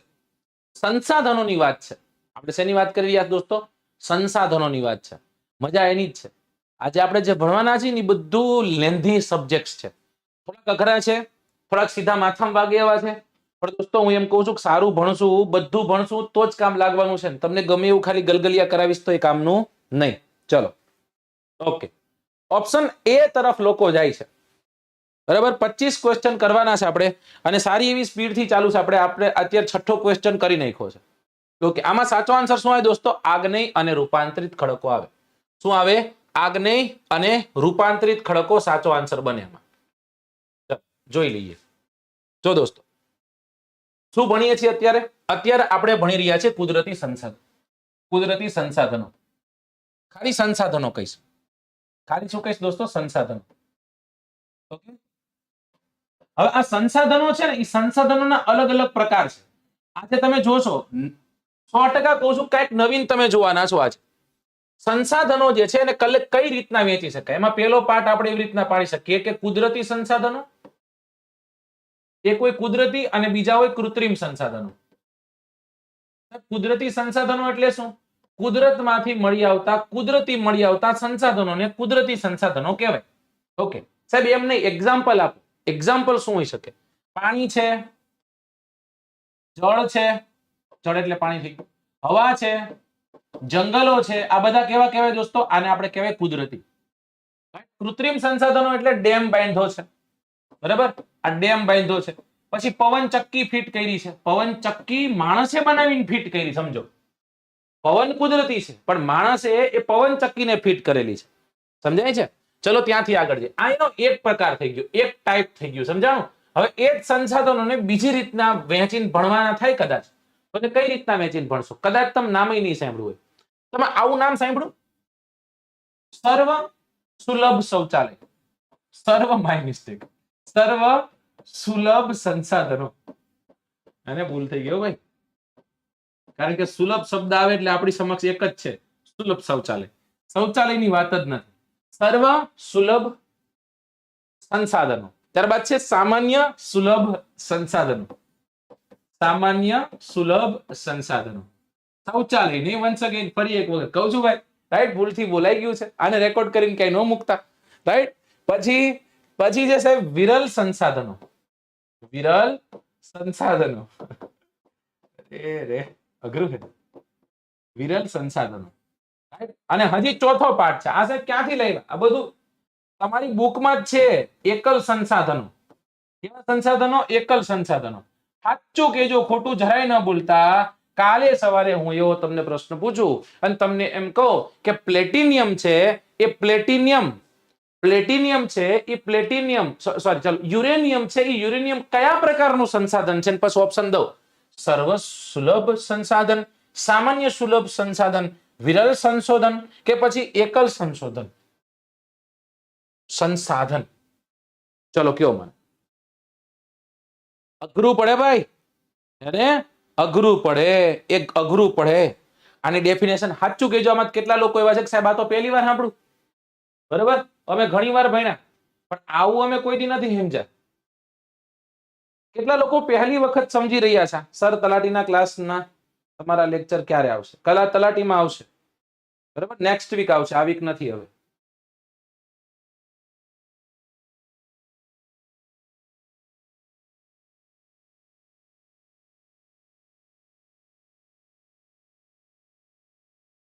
સર તમે ડિસ્ક્રિપ્ટિવ કેમ નથી ભણાવતા? મતલબ કે પીપીટી બનાવી એમાંથી પણ ભણાવો, બધાનું જોવો, જે ભણે એનું જોવો. બેન તો આ કથા લીલાવતી, કલાવતી, લાધુ, સાધુ, વાણીઓ, કઠિયારો, આ બધું લાવ્યા આપણે શું કામ લાવ્યા? આ શું કામ લાવ્યા? રાઈટ? ગ્રાહો. ચલો, સર્વ સુલભ સંસાધનો એટલે શું દોસ્તો? એ સર્વત્ર, અત્ર તત્ર સર્વત્ર, સર્વત્ર બધી જગ્યાએ એની અવેલેબિલિટી હોય. જેમ કે ઓક્સિજન છે, ઓક્સિજનની બધી જગ્યાએ અવેલેબિલિટી હોય. પછી તમે કહો સાહેબ અમે તો ટાઈટ કન્ટેનરના વહી ગયા, ઓક્સિજન ટાઈટ, એર ટાઈટ કન્ટેનરમાં, તો કવિ જ. પછી નાઇટ્રોજન, તો કે નાઇટ્રોજન પણ તમને સર્વત્ર, અત્ર તત્ર સર્વત્ર જોવા મળે. જે સંસાધનો બધી જગ્યાએ મળી રહે એને સર્વત્ર કહેવાય. હવે સામાન્ય સુલભ, જો આમાંય સુલભ છે, પણ સામાન્ય સુલભ એટલે શું? કે નોર્મલી બધે મળી રહે, એટલે કે સરળતાથી ઉપલબ્ધ થાય તેવા. કેવા? સરળતાથી ઉપલબ્ધ થાય તેવા, નોર્મલી જે બધી જગ્યા પર મળી રહેતા હોય તેવા. જેમ કે જળ છે, બરાબર? પાણી છે. હવે પાણી ઓક્સિજન જેવું નથી બધે મળવાનું છે, સમજાય છે? પાણીનો કોઈ સોર્સ છે તમારે ત્યાં જવાનું છે. જેમ કે ભૂમિ છે, રાઈટ? જેમ કે ગોચર છે. હવે તમે ઘરે બેઠા બેઠા કહો સાહેબ ગોચર જે છે એ ગોચર સર્વ સુલભ આવે, કેમ કે અમે અમારા ઘરની બાજુમાં જ ગોચર, તો વાત અલગ છે. પણ તમારી ઘરની બાજુમાં ઓલા મથુરભાઈ અને ચતુરભાઈ બેમાંથી એકના ઘર પાસે ગોચર છે નહીં, એ સમજાવવાની વાત છે. ઓકે, હવે એવું વિરલ સંસાધનો. સાહેબ વિરલ સંસાધનો કેટલા? કયા? વિરલ સંસાધનો એટલે મર્યાદિત માત્રામાં મળી આવતા હોય તેવા. કેવા મળી આવતા હોય? મર્યાદિત માત્રામાં મળી આવતા હોય, મર્યાદિત સ્થળો પર મળી આવતા હોય. જેમ કે કોલસો છે, તમે એમ કહો સાહેબ રાજકોટમાં કોલસો તો નથી મળતો, રાજકોટમાં ભાવનગર જવું પડે, તમારે કચ્છ જવું પડે. ધાતુ છે તો ધાત્વિક ખનિજોમાં બહુ બધી ધાત્વિક ખનિજો ભારતના ગુજરાતમાં મળતી જ નથી, સમજાય છે? તમે એમ કહો સાહેબ યુરેનિયમ નથી મળતું, શું કરીએ આપણે? યુરેનિયમ આપણી ત્યાં નથી મળતું, તો યુરેનિયમ ને થોરિયમ નો જે જગ્યા પર જથ્થો છે એ જગ્યા પર જવું પડશે. તો એકલ સંસાધનો એટલે શું? એકલ સંસાધનો એટલે તો બહુ ઓછી જગ્યા પર. અને એના માટે જીસીઆરટી માં બહુ મસ્ત એવો શબ્દ વાપર્યો છે, જવલ્લે જ મળી આવતા હોય તેવા, બહુ ઓછી માત્રામાં. જેમ કે સાહેબ એક્ઝામ્પલ આપવું હોય તો તમને ખ્યાલ છે ઉત્તર અમેરિકા ખંડ. ઉત્તર અમેરિકા ખંડનો એક ટાપુ છે જેનું નામ છે ગ્રીનલેન્ડ. અને આ ગ્રીનલેન્ડ માંથી આપણને એક ખનીજ મળી આવે છે જેને આપણે કહીએ છીએ ક્રાયોલાઇટ ખનીજ. આ ક્યાંથી મળી આવે છે? આ આપણને મળી આવે છે ઉત્તર અમેરિકાના ગ્રીનલેન્ડ નામના ટાપુમાંથી. બીજી જગ્યાએ નથી મળતું. સમજાય છે? આખા વિશ્વમાં કોઈ એક જ જગ્યા પર. તો એને શું કહીશું? એકલ. વિરલ એટલે તો કે મળી આવે પણ બધે ન મળી આવે. સામાન્ય એટલે નોર્મલી સરળતાથી બધે મળી રહે. અને સાહેબ સર્વ એટલે બધી જગ્યાએ મળી રહેવા. સમજાઈ ગયું? રાઈટ? ઓકે, ચલો. દેખાતું નથી તો કાંઈ નહીં કરવાનું. ઓપ્શનમાં જાય, સેટિંગમાં જાય અને એડવાન્સમાં જાય અને તમે તમારી જે સ્ક્રીન જે છે સ્ક્રીનનું રિઝોલ્યુશન વધારી નાખો. રાઈટ? 720 કરી નાખો. બરાબર, એટલે દેખાવા મળશે. અને નો દેખાય તો હું એટલે રાડું પાડું છું, બબે ત્રણ વાર બોલું છું. રાઈટ? ચલો, રિસોર્સિસ જેટલા મળે એટલા માણસ જે છે માણસ કેવો બની જાય. હમણાં એક તમે એક ખૂબ સુંદર એવો એક વિડીયો જોયો હશે. વિડીયોમાં એ જ કહેશે કે નદી ઉપર જ્યારે પુલ બનાવવામાં આવે છે ત્યારે નદી ઉપર પુલ બનાવે છે વ્યક્તિ સરળતાથી પાસ થઈ શકે. વાત સાચું છે. જ્યારે નહોતો ત્યારે વ્યક્તિ પાસ થતો, તરીને જતો. સમજાય છે? તો જ્યારે રિસોર્સિસ એને વધુ મળતા જાય એટલે વ્યક્તિ આળસુ થતું જાય. આનું બીજું બેસ્ટ એક્ઝામ્પલ તમને આપું દોસ્તો. એક સમય હતો, વૈદિક એરા હતો. એ સમય દરમિયાન તમને ખ્યાલ હશે શ્રુતિ ગ્રંથો અને સ્મૃતિ ગ્રંથો, આ બે પ્રકારના ગ્રંથો. ગુરુની સામે જવાનું, કોઈ પણ જાતના રિસોર્સિસ વગર ગુરુ બોલે અને સીધું ખોપડીમાં ચડાવવાનું. દોસ્તો આ વસ્તુ બહુ યાદ રહે. આજે તો શું છે, આજે તમે નક્કી કરી નાખ્યું આમાંથી કેટલા લોકો એવા છે, મને તો એ થાય કે આ વાય ધીસ કોલાવેરિટી, આવું હું કામ છે? આટલું ભણાવીને સમજાણું, આટલું ખૂબ સુંદર એવું ભણાવ્યું હોય તો હવે એને આ લખાણનું સ્ક્રીનશોટ ખેંચવું હોય, પછી લખાણના સ્ક્રીનશોટ મળી ગયા પછી એને પીડીએફ સ્વરૂપે પીપીટી જોતી હોય, એનો ઢગલો કરે. એને કેવી આશા ખબર? સાહેબે મને ભણાવી દીધું તો હું એ ભણાવી દીધું ને, અહીંથી સારું ભણાવી, ઓલા સાહેબે આ સારું ભણાવ્યું, આ સાહેબે તો આ સરસ ભણાવ્યું છે, ભેગું કરો આપણે. ત્યાં પાછું હજી એ ભેગું કર્યું જોવા નહીં જાય, હવે જોશે કે ત્રીજા કોણ સાહેબ સારું ભણાવશે હવે આમાંથી, એટલે 4 જગ્યાએ જશે. ઓકે, આ સાહેબે સારું ભણાવે, લઈ લ્યો. પછી 5મા સાહેબ કોણ સારું ભણાવે? આ સાહેબ કદાચ સારું ભણાવશે, ન્યા જવા દો તો ન્યા જઈને કઈક લઈ આવશે. સમજાણું? આ તમે જે આ ફાફા મારી રહ્યા છો ને એટલે ફેલ થાવ. લખી રાખો. હું હે ને બહુ કડવો માણસ છું. જીભે સરસ્વતી, વાત સાચું, પણ જે જગ્યાએ મારે તમને ટોકવા પડે ને એ જગ્યાએ તમે ના પાડશો ને તો હું જતા કરીશ તમને, પણ હું તમને ટોકીશ નહીં. ગમે મારા લગભગ 50% લગભગ સ્ટુડન્ટ છે ને એમના મારા સ્વભાવના કારણે વહી જાય, તોય મારી પાસે આટલા વિદ્યાર્થીઓ હોય, આટલા સમજી જાવ. સમજાય છે? રાઈટ? એની પાછળનું કારણ છે સાહેબ, હું તમને સાચું નહીં કહું કોણ કે. એટલે ઓછા રિસોર્સિસ સાથે મેં તમને હંમેશા એમ કીધું છે કે વાંચવા જાવ તો એક જ પુસ્તક લઈને જાવ. કીધું છે 500 વાર કીધું છે. દિલ ઉપર હાથ રાખીને કેજો આવું તમે કર્યું? તમે નથી કરતા એટલે ફેલ થાવ છો. સર્વસામાન્ય વાત છે. પાછા એમ કહે છે સાહેબ એક કામ કરો ને તલાટી પાસ કરી રીતના કરે. અરે પૂરા 3 મહિના પહેલા કીધું તું, હજી એનું તું કક્કો કુટેસ તારો. સમજાય છે? એટલે એ ન થાય. આ સંસાધનો આપણે ભણી રહ્યા છીએ, હજી સંસાધનોના પ્રકાર છે.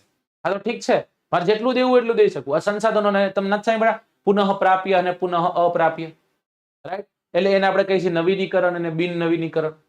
અર્થ શું થાય એનો? તો કે ભાઈ ચોક્કસ સમયગાળામાં વપરાયેલો જથ્થો હોય એ ફરી એક વખત તૈયાર થઈ જાય, કે પછી એ અખૂટ હોય એને કહેવાય પુનઃ પ્રાપ્ય. જેમ કે જંગલો છે, પ્રાણીઓ છે, પશુ સંપત્તિ છે, સૂર્યપ્રકાશ છે, પવન છે. ત્યારે બિન નવીનીકરણ પુનઃ અપ્રાપ્ય એટલે એકવાર વાપર્યું એટલે વાપર્યું, ગયું એટલે ગયું, ખતમ, ટાટા બાય બાય, ફિનિશ, એવું. રાઈટ? જેમ કે ખનિજ કોલસો છે, દબાયેલો છે, દટાયેલો છે, જેટલું કાઢી રહ્યા છે એટલો ઓછો થઈ રહ્યો છે. ખનિજ તેલ, કુદરતી વાયુ, પરમાણુ ઉર્જા, આ બધું. તો ત્રીજો પ્રકાર થયો સંસાધનોનો. હવે ચોથો પ્રકાર, 4 અલગ અલગ રીતના સંસાધનોના પ્રકાર પડ્યા અને ચોથો જે છે એને આપણે કહીએ છીએ અલગ અલગ પ્રકાર રીતના વાંચે ને આપણે, એને આપણે કહીએ છીએ ઇનએક્ઝોસિબલ અને એક્ઝોસિબલ. રાઈટ? ઇનએક્ઝોસિબલ અને એક્ઝોસિબલ. સાહેબ એટલે શું? જેમ કે સૌર્ય ઉર્જા છે, જળ ઉર્જા છે, જૈવ ઇંધણ છે, અને આપણે શું કહીશું? ઇનએક્ઝોસિબલ. આ તમારા પાઠ્યપુસ્તકમાં ચિત્ર સાથે બહુ મસ્ત દીધેલું છે. હું ક્યાંય નવું નથી લઈ આવ્યો. તમારા પાઠ્યપુસ્તકમાં ચિત્રો સાથે છે ને એ જ તમારી સમક્ષ મૂકી રહ્યો છું. ચલો જોઈએ. અરે રે, આ પ્રશ્નનો આન્સર લગભગ તમે દઈ દીધો છે. ફરી એક વખત પૂછું. ભારતના પશ્ચિમ બંગાળ રાજ્યમાં કોલસાનું ઉત્પાદન ક્ષેત્ર કયું છે?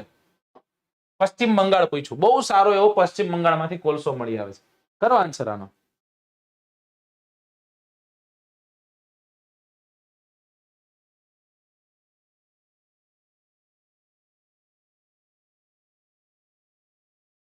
બાપણિયાભાઈ, હું મારી રીતના આગળ વધીશ, તમે કહેશો હું આગળ વધીશ એવું તો નહીં બને.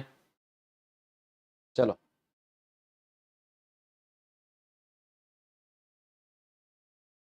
ફ્રી લેક્ચર છે. પેપર ફૂટી ગયું. ઓકે,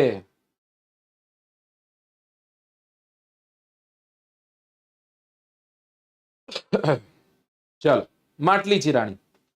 તો અંકિતાબેન કન્ટિન્યુ એક જ વસ્તુ કે 11મું ભૂગોળ કરાવો. પેલા મોટી બેનના લગ્ન હોય, પછી નાની બેનના થાય. અત્યારે 8માં પોઈ ગઈ, 8માં પછી આગળ 9મું આવશે, 10મું આવશે, 11મું આવશે. સમજાય છે? ચલો, તો રાણીગંજ જે છે, રાણીગંજ સાચો આન્સર છે. કોલસો, કોલસો એટલે એક એવું અશ્મિભૂત બળતણ છે કે જે વર્ષો પહેલા ધરબાયેલો છે. સૌથી પહેલા કોઈ એમ પ્રશ્ન પૂછે કે સાહેબ કોલસો એટલે શું? કોલસો કઈ રીતના નિર્માણ પામે? દોસ્તો, કાર્બોનિફેરસ નામનો એક એજ થઈ ગયો, એક યુગ થઈ ગયો. એ સમય દરમિયાન જ્યારે ગોંડવાડાનું ભંજન થયું, ગોંડવાડા નામનો જે ટુકડો છે એ તૂટે છે, ત્યારે વિશાળ તોતિંગ જે વૃક્ષો હતા એ પૃથ્વી તળે દબાય છે, રાઈટ? અને જ્યારે દબાય છે ત્યારે એનું કોહવાણ થાય છે, એનું ડિગ્રેડેશન થાય છે. સમજાય છે? એટલે કે જટિલ સ્વરૂપમાંથી સરળ સ્વરૂપમાં એનું રૂપાંતરણ થાય છે. અને એ રૂપાંતરણ દરમિયાન કાર્બનની માત્રા વધતી જાય છે, કાર્બનનું પ્રમાણ વધતું જાય છે. નંબર એટલા જ છે પણ પ્રમાણ વધતું જાય છે. અને અંતે એ પીટ બને છે, પછી તો કે લિગ્નાઇટ બને છે, પછી તો કે બિટુમિનસ બને છે, પછી એન્થ્રેસાઇટ બને છે. આવી રીતના આ કોલસો જે છે એ કોલસો નિર્માણ પામે. સમજાય? તો અશ્મિભૂત બળતણ છે જે બહુ મહત્વનું છે. આને ઘરેલું બળતણ કહેશું. ઘરેલું બળતણ એટલે આપણે રોટલો બનાવવો હોય તો કોલસાની જરૂર પડે, સમજો. પણ હું એમ કહું છું કે એ રોટલો બનાવવા માટે અત્યારે કદાચ આપણી પાસે બીજા રિસોર્સિસ હશે. દોસ્તો, ભારતના ચાલતા ઉદ્યોગોમાં અંદાજિત 70% ઉદ્યોગો કોલસા દ્વારા સંચાલિત છે. દોસ્તો, તમને ખ્યાલ છે અતિ મહત્વના ઉદ્યોગોમાં લોખંડ પોલાદ ઉદ્યોગ છે. એ લોખંડ પોલાદ ઉદ્યોગ આખો કોલસા આધારિત છે. પછી સ્ટીમ એન્જિન હોય કે વીજળી ઉત્પન્ન કરવાના ઉપયોગમાં આ કોલસો જે છે એ કોલસો વપરાય છે. આજે આપણે ખૂબ સુંદર રીતના મારી ઘરે એક સ્ટુડિયો બનાવ્યો છે, ત્યાંથી હું ભણાવી રહ્યો છું. ડિજિટલ બોર્ડ છે, એમાં પ્રકાશ પડી રહ્યો છે, ઉપર ઘણી બધી એલઈડીઝ ગોઠવી છે, એસી ચાલુ છે, આ બધું છે. આ બધી એનર્જીના સોર્સિસ છે. આ મારી તરફ પહોંચેલી આ વિદ્યુત ઉર્જા છે ક્યાંથી બનેલી છે દોસ્તો? તો એ કોઈને કોઈ કોલસાનું દહન થઈ, ઇલેક્ટ્રિસિટી પેદા થઈ, એ જ ઇલેક્ટ્રિસિટીને ગ્રીડમાં નાખી અને મારા ઘર સુધી પહોંચાડવામાં આવી છે. તો તમારા ઘરે ચાલુ બત્તી છે, તમે મોબાઈલમાં ચાર્જિંગ કરો છો, એ ક્યાંક કોલસાનું દહન થઈ રહ્યું છે, એમાંથી ઉર્જા પ્રોડ્યુસ થઈને તમારા ઘર સુધી પોગે છે. તમે નામ તો સાંભળ્યું જ હશે, થર્મલ એનર્જી. તમે નામ તો સાંભળ્યું જ હશે, તાપ વિદ્યુત મથક. તો એ જે પણ તાપ વિદ્યુત મથકો છે એમાં ધુવારણ હોય તોય ભલે, પાનંદ્રોનું હોય તોય ભલે, રાઈટ? કે મહી નદી પર બંધાયેલા બે બંધ કડાણા અને વણાક બોરી હોય તોય ભલે. આ બધી જ જગ્યાએ આપણને શું જોવા મળશે? તાપ વિદ્યુત ક્ષેત્ર જોવા મળશે, તાપ વિદ્યુત મથકો જોવા મળશે. સમજાય છે? તો એમાંથી ઉર્જા પ્રોડ્યુસ થાય છે, એનર્જી પ્રોડ્યુસ થાય છે, અને એ જ એનર્જી તમારા ઘરે, મારા ઘર સુધી પહોંચી શકે છે, રાઈટ? દોસ્તો, વિશ્વમાં ચીન છે, યુનાઇટેડ સ્ટેટ્સ ઓફ અમેરિકા છે, રશિયા છે, જર્મની છે, દક્ષિણ આફ્રિકા છે, ફ્રાન્સ છે, વગેરે જેવા દેશો વિશ્વમાં સર્વાધિક કોલસાના ઉત્પાદન કરનારા દેશો છે. જ્યારે ગુજરાતની વાત કરીએ, ભારતની વાત કરીએ, તો ભારત અને ગુજરાત કોલસાનું ઉત્પાદન કરે છે. ભારત અને ગુજરાતમાં કોલસાના ક્ષેત્રો છે. ભારતમાં કઈ જગ્યા પર? ભારતનું સૌથી સમૃદ્ધ કોલસાનું ક્ષેત્ર એટલે દામોદર નદીની ખીણ. કેની ખીણ? દામોદર નદીની ખીણ. અને એ દામોદર નદીની ખીણમાં ઝરિયા કોલસા ક્ષેત્ર ભારત આખાનું સૌથી મોટું કોલસા ક્ષેત્ર છે. ઝરિયાની ખાણ ભારતની સૌથી મોટી કોલસાની ખાણ છે. આની સિવાય એ જ દામોદર જ્યારે પશ્ચિમ બંગાળમાં જાય ત્યારે પશ્ચિમ બંગાળમાં રાણીગંજ છે, રાઈટ? પછી એ જ ઝારખંડમાં ફરી એક વખત ધનબાદ છે, બોકારો છે. આ બધા જ ક્ષેત્રો કેના માટે જાણીતા છે? કોલસા માટે જાણીતા. હે સાહેબ, આ તો બધું કેમ યાદ રહે? બધું લાવ્યો છું, પાછું આ બધું મૂકવાનું છે. પહેલા હું એક્સપ્લેન કરું છું, એટલે હું શીખવાડું છું તમને કે ભાઈ જોવાનું નહીં, જોયા વગર એક્સપ્લેન કરવાનું. કોલસો છે આ વિપુલ પ્રમાણમાં મળી આવતું અશ્મિભૂત બળતણ છે. તેનો ઘરેલું બળતણ, લોખંડ પોલાદ જેવા ઉદ્યોગો, વરાળ એન્જિન વીજળી ઉત્પન્ન કરવામાં આવે છે. કોલસામાંથી મેળવેલ વીજળી જે છે એ તાપ વિદ્યુત કહેવામાં આવે છે. કોલસાની ઉર્જાથી ઔદ્યોગિક વિકાસ શક્ય બન્યો છે. આ ઉપરાંત ચીન, સંયુક્ત રાજ્ય અમેરિકા, જર્મની, રશિયા, દક્ષિણ આફ્રિકા, ફ્રાન્સ વિશ્વના અગ્રણી કોલસા ઉત્પાદક દેશો છે. રાણીગંજ બહુ મહત્વનું, પશ્ચિમ બંગાળ તથા ઝરિયા, ધનબાદ અને બોકારો ઝારખંડ ભારતના કોલસા ઉત્પાદક ક્ષેત્રો છે.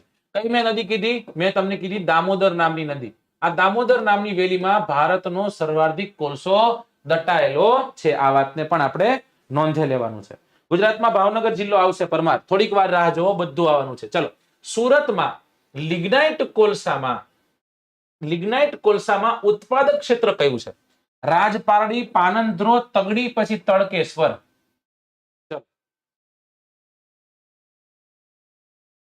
જીઓગ્રાફી છે ગુજરાતની જીઓગ્રાફી, પછી ભારતની આવશે, પછી આવશે ગુજરાતના જિલ્લાઓ, પણ ટાઈમ લાગશે ભાઈ, હે ને? સરળતાથી સાવ સાદી રીતના સમય મળતો જાય એવી રીતના રેકોર્ડિંગ કરતો કરતો હું મૂકી રહ્યો છું.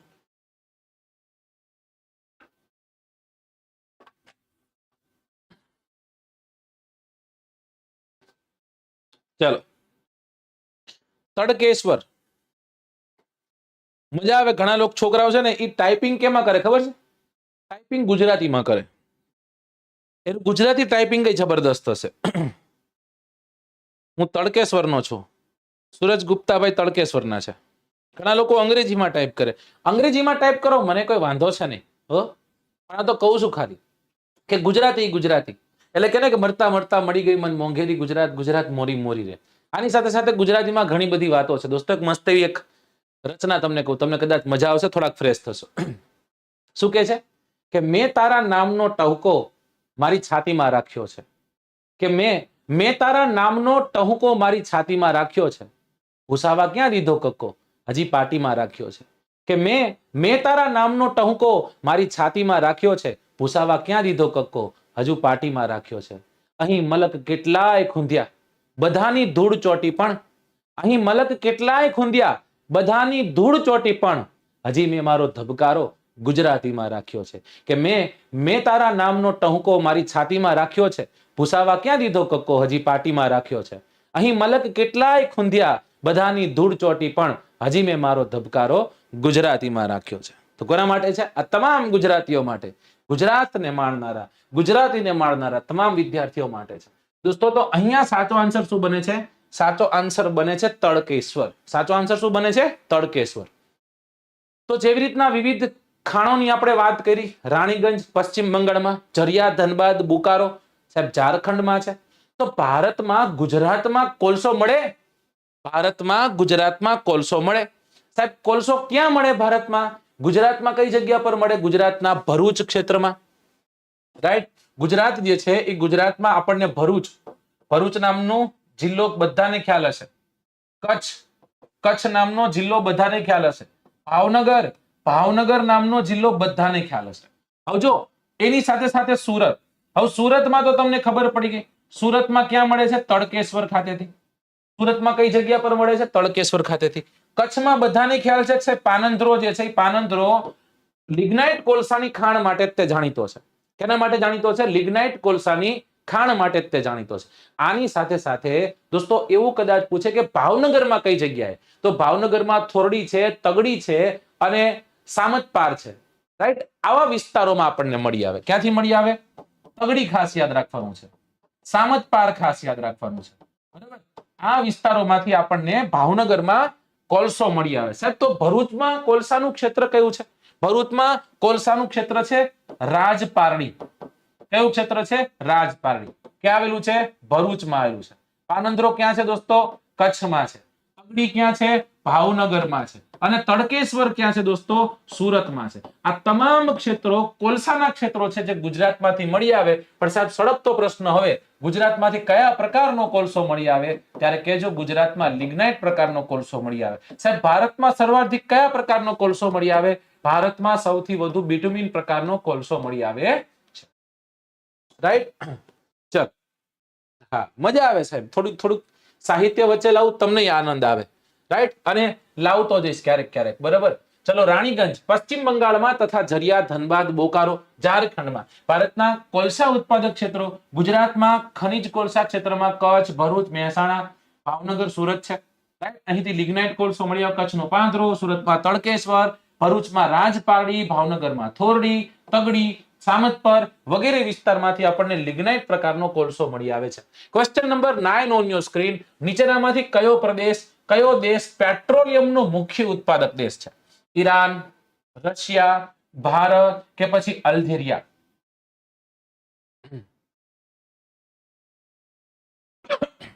ચલો જલ્દી, બહુ ઈઝી, બહુ સિમ્પલ ક્વેશ્ચન છે, રાઈટ? આજે એક ઓપેક વિશે તમે જાણતા હશો, ઓપેક વિશે, રાઈટ? તેલ ઉત્પાદક દેશોનું એક સંગઠન છે દોસ્તો. ભાવ નિર્ધારિત થાય આ લોકો દ્વારા, આ લોકો કે એમ થાય, બરાબર ને? પણ જ્યારે ગલ્ફ કન્ટ્રીમાં તમે જાઓ, તમે નામ સાંભળ્યું હશે ગલ્ફ કન્ટ્રી, રાઈટ? આ ગલ્ફ કન્ટ્રીઝમાં તમે જાઓ, જેમ કે અત્યારે તમને બધાને જાણ છે એક દેશ છે જે નામ છે કતાર, અને આ કતાર નામના દેશમાં અત્યારે શું છે? અત્યારે ફીફા વર્લ્ડ કપ ચાલુ છે, રાઈટ? આ ફીફા વર્લ્ડ કપ ચાલુ છે, બહુ ચર્ચામાં રહેલો આ ફીફા વર્લ્ડ કપ છે, કારણ કે અલગ અલગ ટોટલ 5 મોટા સ્ટેડિયમોનું નિર્માણ કર્યું, અબજો રૂપિયાનો ખર્ચો કર્યો ખાલી સ્ટેડિયમ નિર્માણ કરવામાં, સમજાય છે? અને એમાં હજારોની સંખ્યામાં લોકો પણ અવસાન પામ્યા, જેમાં અંદાજિત 2000 થી 3000 ની વચ્ચે ભારતીય મજૂરો એમાં મૃત્યુ પામ્યા. સૌથી વધુ ભારતીય મજૂરો મૃત્યુ પામ્યા હતા.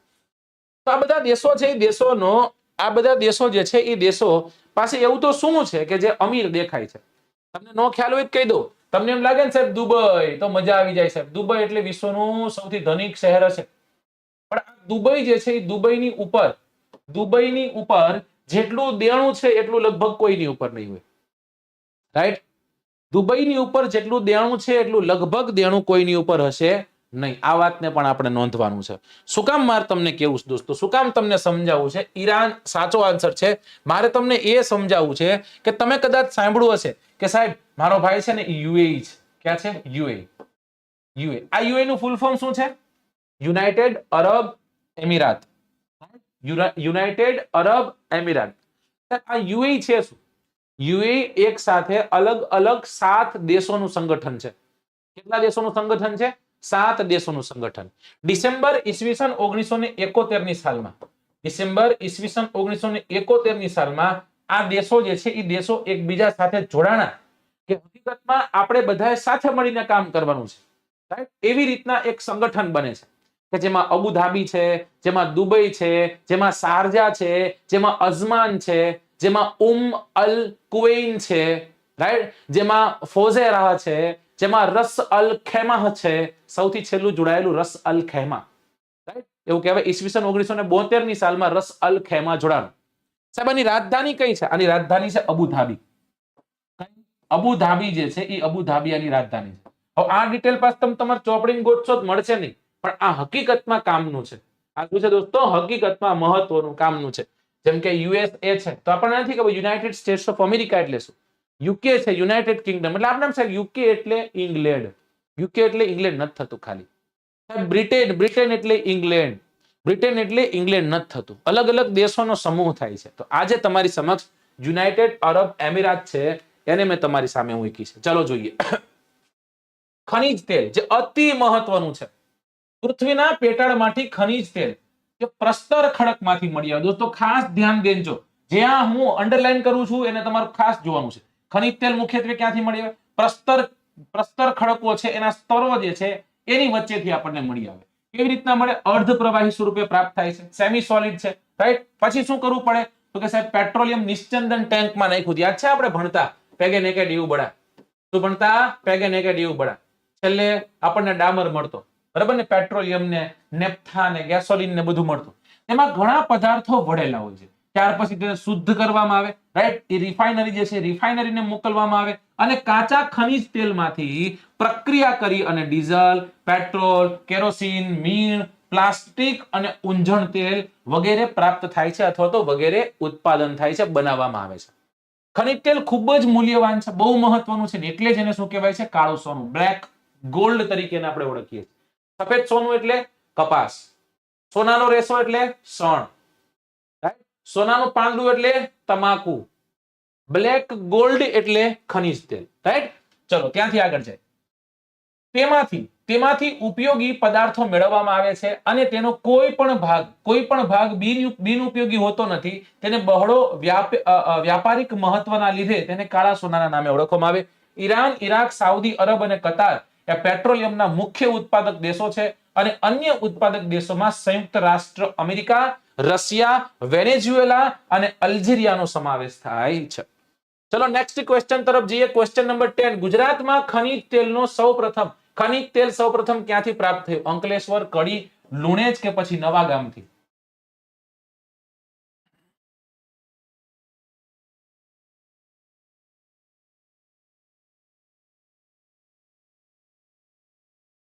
Thank you so much. Thank you so much.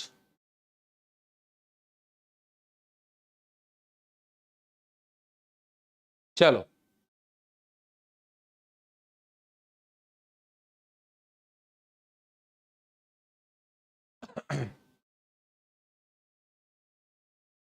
ક્યાંથી મળી આવે? આ તો બધા લોકો, જેટલા લોકો જોડાયેલા ને બધા સાચો આન્સર કરી જાય એવું છે ને. ચલો ફરી એક વખત મસ્ત એવી સાહિત્ય તમારી સમક્ષ મૂકીશ. રાઈટ.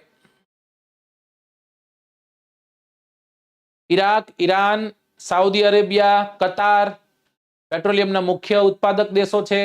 જ્યારે તમે કદાચ બીજે જાઓ તો સંયુક્ત રાષ્ટ્ર અમેરિકા છે, રશિયા છે, વેનેઝુએલા છે, અલ્જેરિયા છે, એ ઉત્પાદન કરે. પણ સાહેબ આપણે ભારતની વાત કરો તો ભારતમાં સૌથી પહેલા તમને ખબર છે ક્યાંથી આપણને પેટ્રોલિયમ મળી આવે છે? ભારત દેશની જ્યારે આપણે વાત કરીએ ત્યારે આપણે દિગ્બોયની વાત કરીએ છીએ, નહરકટિયાની વાત કરીએ છીએ આપણે. રાઈટ. ભારતમાં સર્વાધિક પેટ્રોલિયમ ક્યાંથી મળી આવ્યો પૂછે તો આપણે કહીએ છીએ સાહેબ બોમ્બે હાઈ થી મળી આવે છે. ક્યાંથી મળી આવે છે? બોમ્બે હાઈ થી. પણ ગુજરાતનો પહેલો કૂવો ક્યાં, કઈ જગ્યા પર? તો એ લુણેજ ખાતે. કઈ જગ્યા પરથી મળ્યું દોસ્તો? લુણેજ ખાતેથી સૌથી પહેલા આપણને આણંદના લુણેજ ખાતે સૌથી પહેલા આપણને પેટ્રોલિયમ પ્રાપ્ત થયું હતું. આટલું જ નહીં, ભરૂચ જિલ્લાનું અંકલેશ્વર છે એ ગુજરાતનું સૌથી મોટું તેલ ક્ષેત્ર આપણે માનીએ છીએ. રાઈટ. આ ખનિજ તેલ માત્ર અંકલેશ્વરમાં જ નહીં, અંકલેશ્વરની સાથે સાથે કડી છે, કલોલ છે, મહેસાણાના ઘણા વિસ્તારો છે, નવાગામ છે, અમદાવાદ છે, સાણંદ છે, કોસંબા છે, ગાંધીનગર છે, વડોદરા છે, ભરૂચ છે, ખેડા છે, આ બધા વિસ્તારોમાંથી, ભાવનગર છે, આ બધા વિસ્તારોમાંથી આપણને પેટ્રોલિયમ જે છે પેટ્રોલિયમ મળી આવે છે. તો કે જોઈએ શું કહે છે કવિ. કહે છે ઈરાન, ઈરાક, સાઉદી અરબ અને કતાર એ પેટ્રોલિયમના મુખ્ય ઉત્પાદક દેશો છે. અન્ય ઉત્પાદક દેશોમાં સંયુક્ત રાષ્ટ્ર અમેરિકા, રશિયા, વેનેઝુએલાનો સમાવેશ થાય, અલ્જેરિયાનો સમાવેશ થાય. ભારતમાં મુખ્ય ઉત્પાદક ક્ષેત્ર અસમના દિગ્બોય, મુંબઈમાં બોમ્બે હાઈ. દોસ્તો બોમ્બે હાઈમાં યાદ રાખજો, જે પેટ્રોલિયમ ખેંચવા માટે જે સાધન વાપર્યું છે, જે જગ્યા છે દોસ્તો, એ આપણને જાપાને બનાવી દીધી છે અને એને આપણે સાગર સમ્રાટના નામે ઓળખીએ છીએ. એના નામે ઓળખીએ સાગર સમ્રાટ. અને કદાચ તમને ખ્યાલ હોય તો જૂની ₹1 નોટ ઉપર આપણને સાગર સમ્રાટનો ફોટો જોવા મળતો. જૂની ₹1 નોટ. તથા કૃષ્ણા અને ગોદાવરી નદીના ડેલ્ટામાં મુક્ત્રિકોણ પ્રદેશમાં મળી આવે. ગુજરાતમાં આણંદ જિલ્લાના લુણેજ ખાતેથી સૌથી પહેલો ખનિજ તેલ જે છે તેલ પ્રાપ્ત થયું હતું. ભરૂચ જિલ્લાનું અંકલેશ્વર ગુજરાતનું સૌથી મોટું તેલ ક્ષેત્ર ગણાય છે. ખનિજ તેલ અંકલેશ્વર, મહેસાણા, કડી, કલોલ, નવાગામ, કોસંબા, સાણંદ, આણંદ, અમદાવાદ, ગાંધીનગર, વડોદરા, ભરૂચ અને ખેડાનો સમાવેશ થાય, ભાવનગરનો સમાવેશ થાય, આવા ક્ષેત્રોમાંથી મળી આવે છે. નેક્સ્ટ ક્વેશ્ચન તરફ જે કાંઈ આપણે સમય નથી વેસ્ટ કરવો. 11મો પ્રશ્ન. એશિયાની સૌથી મોટી ગણાતી સૌર ઉર્જા પરિયોજના કયા રાજ્યમાં આવેલી છે? ઉત્તરાખંડ, ઉત્તર પ્રદેશ, ગુજરાત કે મધ્યપ્રદેશ? ચલો સંભળાય છે ને બધું? ચોપડીનો લેક્ચર નંબર 1, ચોપડીનો લેક્ચર નંબર 1 થી લઈ અને ચોપડીનો લેક્ચર નંબર જે લાસ્ટ બનશે, આ બધામાં તમારી હાજરી જોઈ મારે. કારણ તમને કહું છું, અહીંયા અત્યારે ઓન એર કહું છું, ક્યાંક રેકોર્ડ કરવું હોય રેકોર્ડ કરીને રાખો. તમારી આવનારી તલાટી હોય કે તમારી આવનારી બીજી કોઈ પરીક્ષાઓ હોય એમાં જ્યારે સમાજ વિદ્યામાંથી, એસએસ માંથી ક્વેશ્ચન્સ હશે ને, તો આપણા સેશનમાંથી મેક્સિમમ ક્વેશ્ચન્સ નીકળવાના છે. કારણ કે કોઈ પોઈન્ટ એવો બાકી નથી રાખ્યો કે જે રહી જાય. નાનામાં નાના પોઈન્ટને પણ આવરી લીધો છે. ચલો ઓકે. લગભગ લોકો ઓપ્શન ડી તરફ જાય છે કે સાહેબ મધ્યપ્રદેશ હોઈ શકે. શું હોઈ શકે? મધ્યપ્રદેશ હોઈ શકે. કાંઈ વાંધો નહીં, મધ્યપ્રદેશ સાચો આન્સર છે. મધ્યપ્રદેશ શું છે દોસ્તો? સાચો આન્સર. હું બધું તમને કહું, થોડીક વાર રાહ જોજો. એમનામ સીધો મોરે મોરો ન મારતા. મધ્યપ્રદેશના રેવામાં સૌર ઉર્જા પરિયોજના આવેલી છે. એ એશિયાની સૌથી મોટી સૌર ઉર્જા પરિયોજના ગણવામાં આવે છે. ગુજરાત દેશમાં સૌર ઉર્જા મેળવતું અગ્રણીય રાજ્ય છે. સૌર છત, જેને આપણે રૂફટોપ સોલર કહીએ છીએ, બરાબર. ત્યારબાદ કેનાલ આધારિત સૌર પ્રોજેક્ટ જે છે એના દ્વારા સૌર ઉર્જા મેળવવાનો પ્રયાસ છે. હવે દોસ્તો હું એમ કહું છું કે આવનારી પરીક્ષાઓમાં, ખાસ કરીને તમે મોટી પરીક્ષાઓની તૈયારી કરી રહ્યા છો, તો સૌર ઉર્જા ઉપરથી પ્રશ્નો વધુ બનવાના છે. એની પાછળનું કારણ કે મોદી સાહેબ જે જગ્યા પર જાય છે એ જગ્યા પર એક વાતને બહાર દઈ અને પ્રમોટ કરે છે, ને એ છે સૌર ઉર્જા.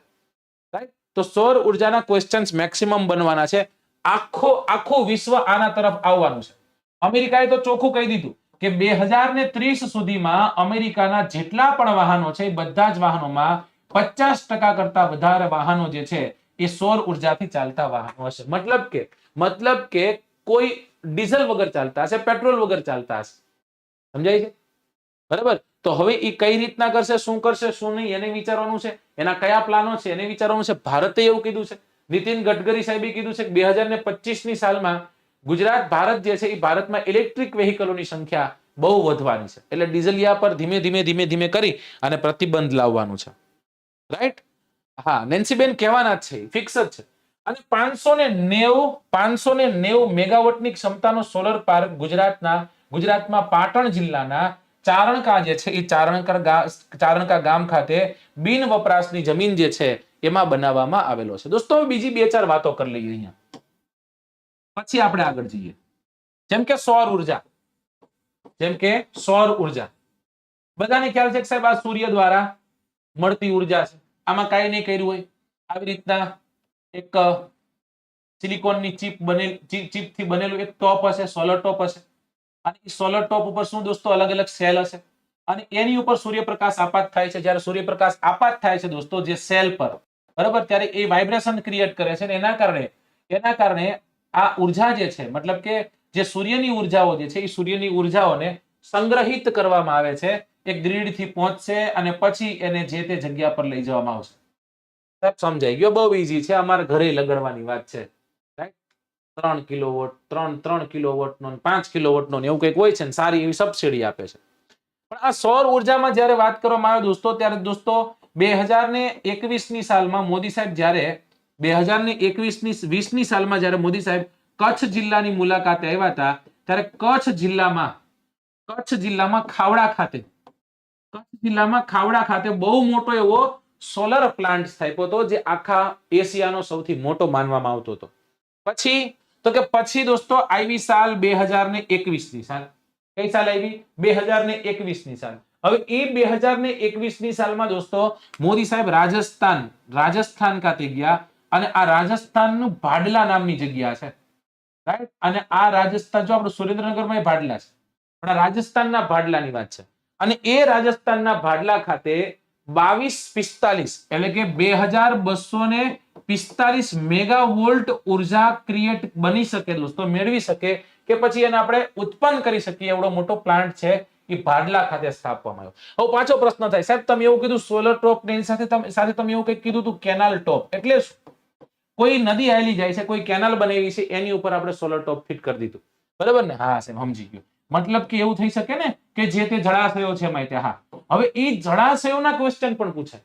તમને એવો પ્રશ્ન પૂછાય કે કોઈ એક નદી ઉપર કે કોઈ એક જળાશય ઉપર ફ્લોટિંગ તરતો સોલર પાર્ક કઈ જગ્યા પર છે? આખા ભારતનો સૌથી મોટો, જો કેરળમાં હતો, એની પછી તમિલનાડુમાં હતો. અત્યારે સૌથી મોટો ફ્લોટિંગ સોલર પાર્ક જે છે એ રામાગુંડા ખાતે છે. ક્યાં છે દોસ્તો? રામાગુંડા ખાતે.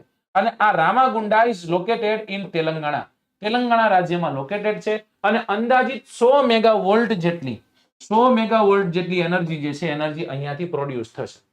સમજાય છે? તો હવે આ પ્રશ્ન શું છે? આ પ્રશ્ન શું કામ લેવો કે આ કરંટ લેવલના ક્વેશ્ચન છે. કેવા ક્વેશ્ચન છે? કરંટ લેવલના. હા, એવું બને કે તમારી પરીક્ષા આવે ત્યારે આની જગ્યા કોઈ બીજાએ લઈ લીધી હોય, સમજાણું કે નહીં? કોઈ બીજો આના કરતા મોટો સોલર પ્લાન્ટ બની ગયો હોય. પણ અત્યારે હાલની સિચ્યુએશન પ્રમાણે જે છે હું તમને સમજાવી રહ્યો છું. ઓકે, ચલો.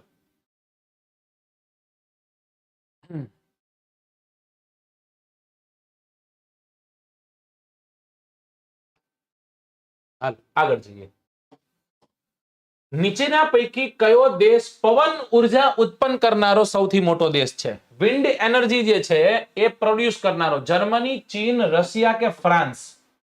ભારતમાં છે અને ગુજરાતમાં છે, પાછું આપણે એ કહેશું. ચલો. તરતો national park Manipur, Keibul Lamjao national park અને લોકટક નામનું સરોવર.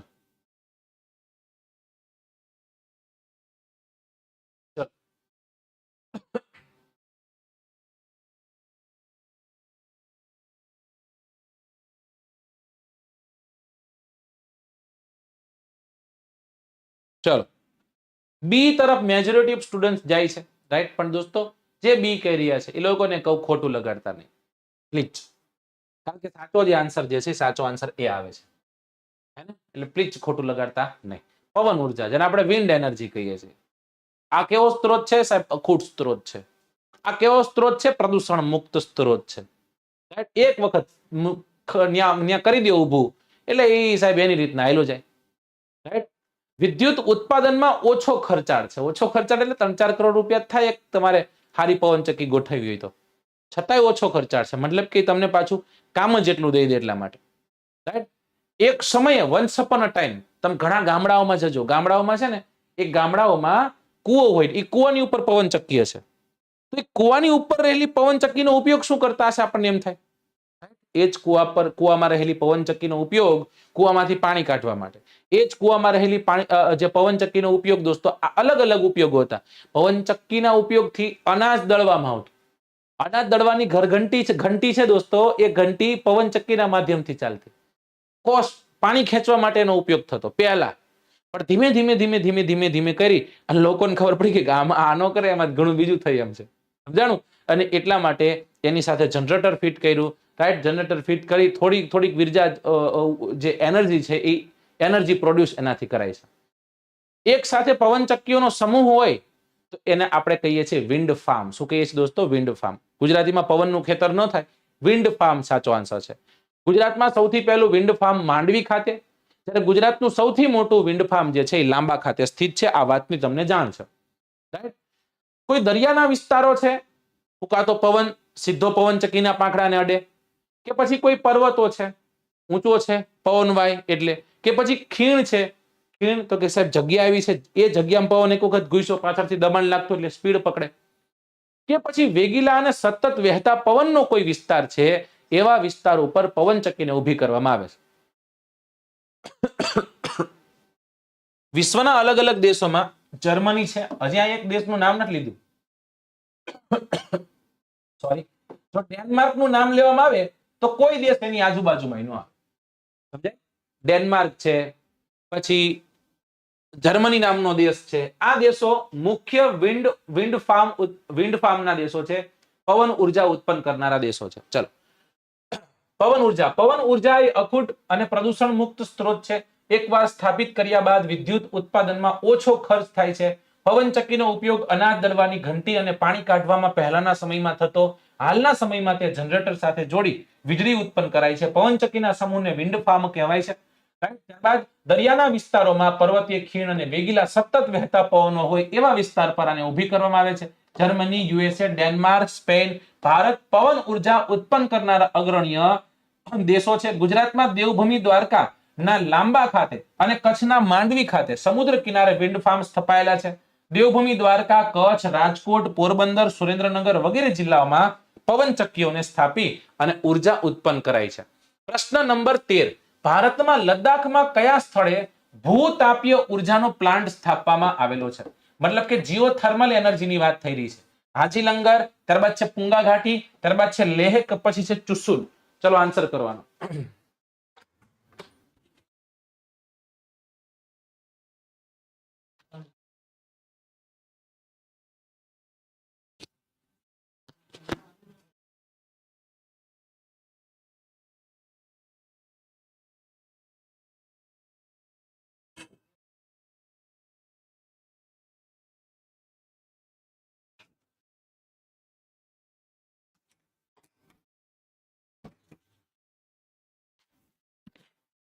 ચલો ઓકે, ઓપ્શન સી તરફ બધા લોકો જઈ રહ્યા છે સાહેબ, ઓપ્શન સી કરી નાખો. ઓપ્શન સી જે છે ઓપ્શન સી કરો, કઈ વાંધો નહીં. તમે કહો છો તો આપણે ઓપ્શન સી તરફ જઈએ, પૂંગા ઘાટી. અને જેને વાંચેલી છે, જેને જીસીઆરટી વાંચેલી છે એને જ આન્સર આવે, બાકી પૂંગી વાગી જાય સાહેબ. કાયદેસર ક્વેશ્ચન એવો છે, ક્યાંય જોયું જ ન હોય, ક્યાંય સાંભળ્યું જ ન હોય. સમજાણું? યુનાઇટેડ સ્ટેટ્સ ઓફ અમેરિકા છે જે વિશ્વનો એક એવો દેશ છે કે જે ભૂતાપીય ઉર્જા પ્લાન્ટ સૌથી વધુ એ જગ્યા પર જોવા મળે. એની પછી જો કદાચ જોઈએ તો કિવીસ છે, એટલે કે ન્યુઝીલેન્ડ છે, ફિલિપિન્સ છે, આઇસલેન્ડ છે, મધ્ય અમેરિકાના ઘણા બધા વિસ્તારો છે.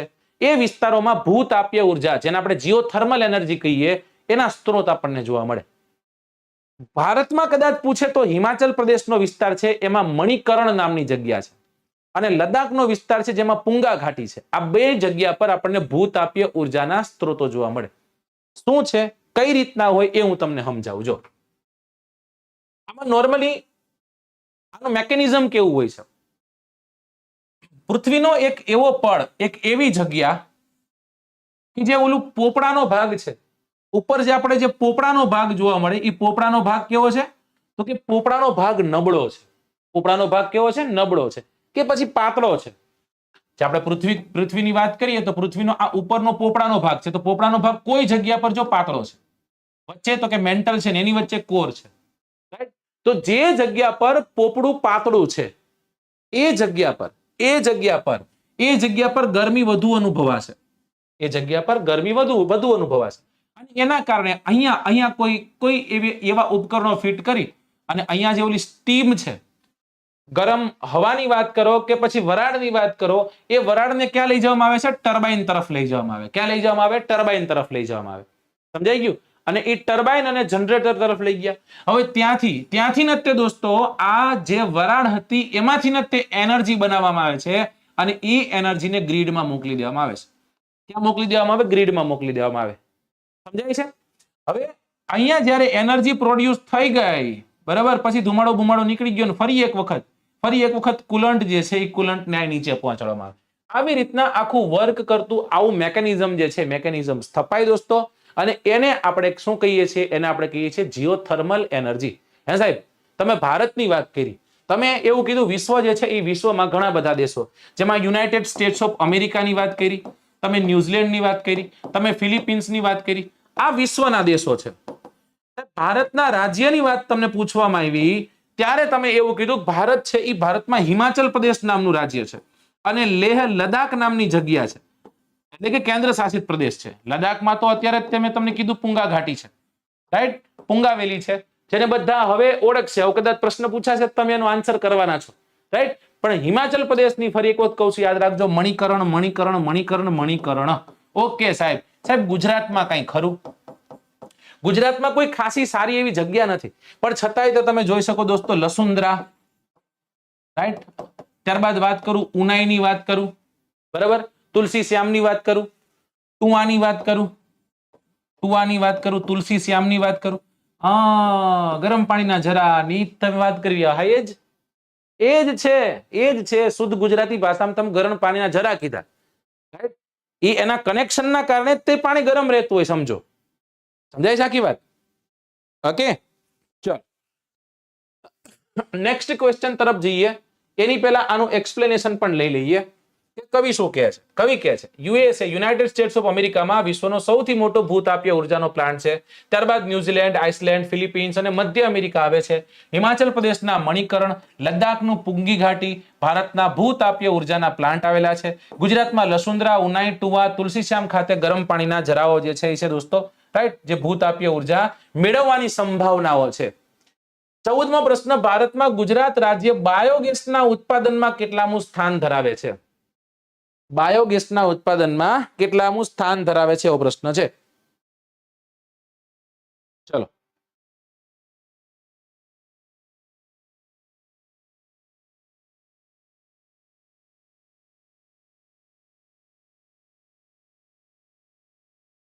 ચલો ડન.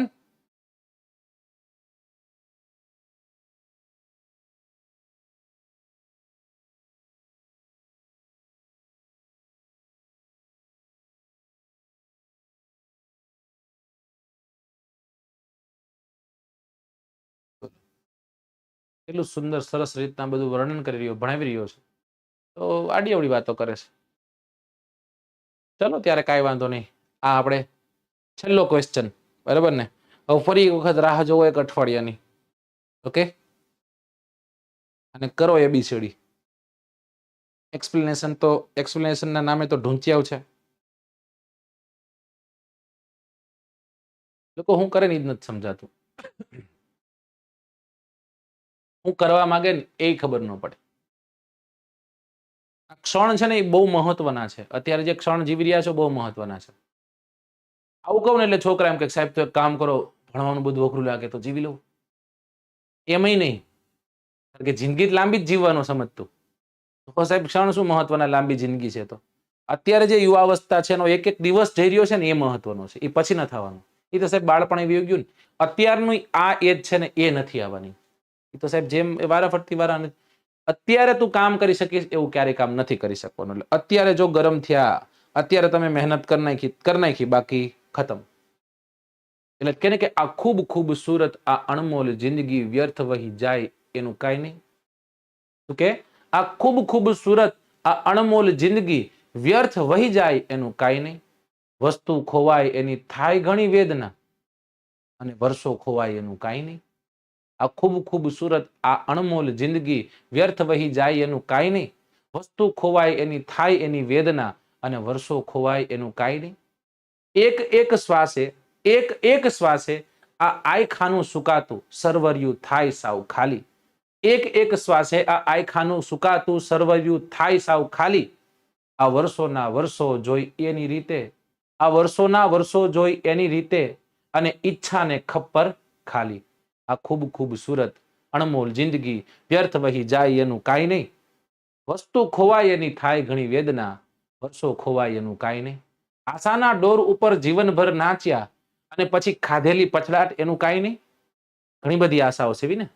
આશાના ડોર ઉપર જીવનભર નાચ્યા, અને પછી ખાધેલી પછડાટ એનું કાંઈ નહીં.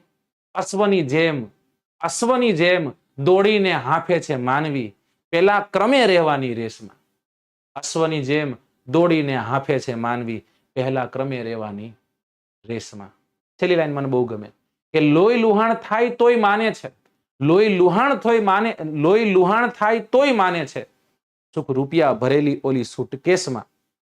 આ ખૂબ ખૂબસૂરત અણમોલ જિંદગી વ્યર્થ વહી જાય એનું કાંઈ નહીં. વસ્તુ ખોવાય એની થાય ઘણી વેદના, વર્ષો સુકાય વર્ષો ખોવાય એનું કાંઈ નહીં. સાચો આન્સર દોસ્તો આમાં શું આવશે? તો કે સાહેબ દ્વિતીય આવશે. ગુજરાત આખા ભારતમાં બીજા ક્રમે છે. જોઈએ, finally this is the last question. 25 લઈને આવ્યો હતો, બરાબર? પણ હવે કિંમત થાય જે જગ્યા પર, એ જગ્યાએ કોઈ વસ્તુ જે છે એ વસ્તુ દેવાની મજા છે. જૈવિક કચરો જેવો કે મૃત છોડ છે, જંતુઓના અવશેષો છે, પશુઓનું છાણ છે, રસોડામાંથી નીકળેલા એઠવાસના કચરાઓ છે, એ વાયુયુક્ત બળતણ જે છે એમાં ફેરવી શકાય છે. આ પદાર્થોના સળવાથી આવશ્યક રૂપમાં મિથેન અને કાર્બન ડાયોક્સાઇડ વાયુ છૂટા પડે છે. મિથેન વાયુ જે છે એ દહનશીલ છે. બાયોગેસ રસોઈ બનાવવા તથા વીજળી ઉત્પન્ન કરવા માટેનું શ્રેષ્ઠ બળતણ છે. અને તેનાથી મોટા પ્રમાણમાં નિંદારણ મુક્ત જૈવિક ખાતર પણ પ્રાપ્ત થાય છે. આ ઉર્જા અને ખાતર બંને મેળવી શકાય. બાયોગેસ સસ્તો અને ઉપયોગમાં સરળ છે. ઉત્તર પ્રદેશ અને ગુજરાત બાયોગેસના ઉત્પાદનમાં અનુક્રમે પ્રથમ અને દ્વિતીય ક્રમે છે. અમદાવાદનો દસક્રોઈ તાલુકો, રાઈટ, એનું રુદાતલ તેમજ બનાસકાંઠા જે છે ઉત્તલ આવશે અહીંયા, બરાબર? અને બનાસકાંઠા જે છે, બનાસકાંઠાના દાંતીવાડા ખાતે મોટા બાયોગેસ પ્લાન્ટ કાર્યરત છે. Last question, 15th question. તાપ વિદ્યુતના ઉત્પાદનમાં બળતણ તરીકે કયા ખનિજનો ઉપયોગ થાય? કુદરતી વાયુનો, કોલસોનો, ખનિજ તેલનો કે પછી યુરેનિયમનો?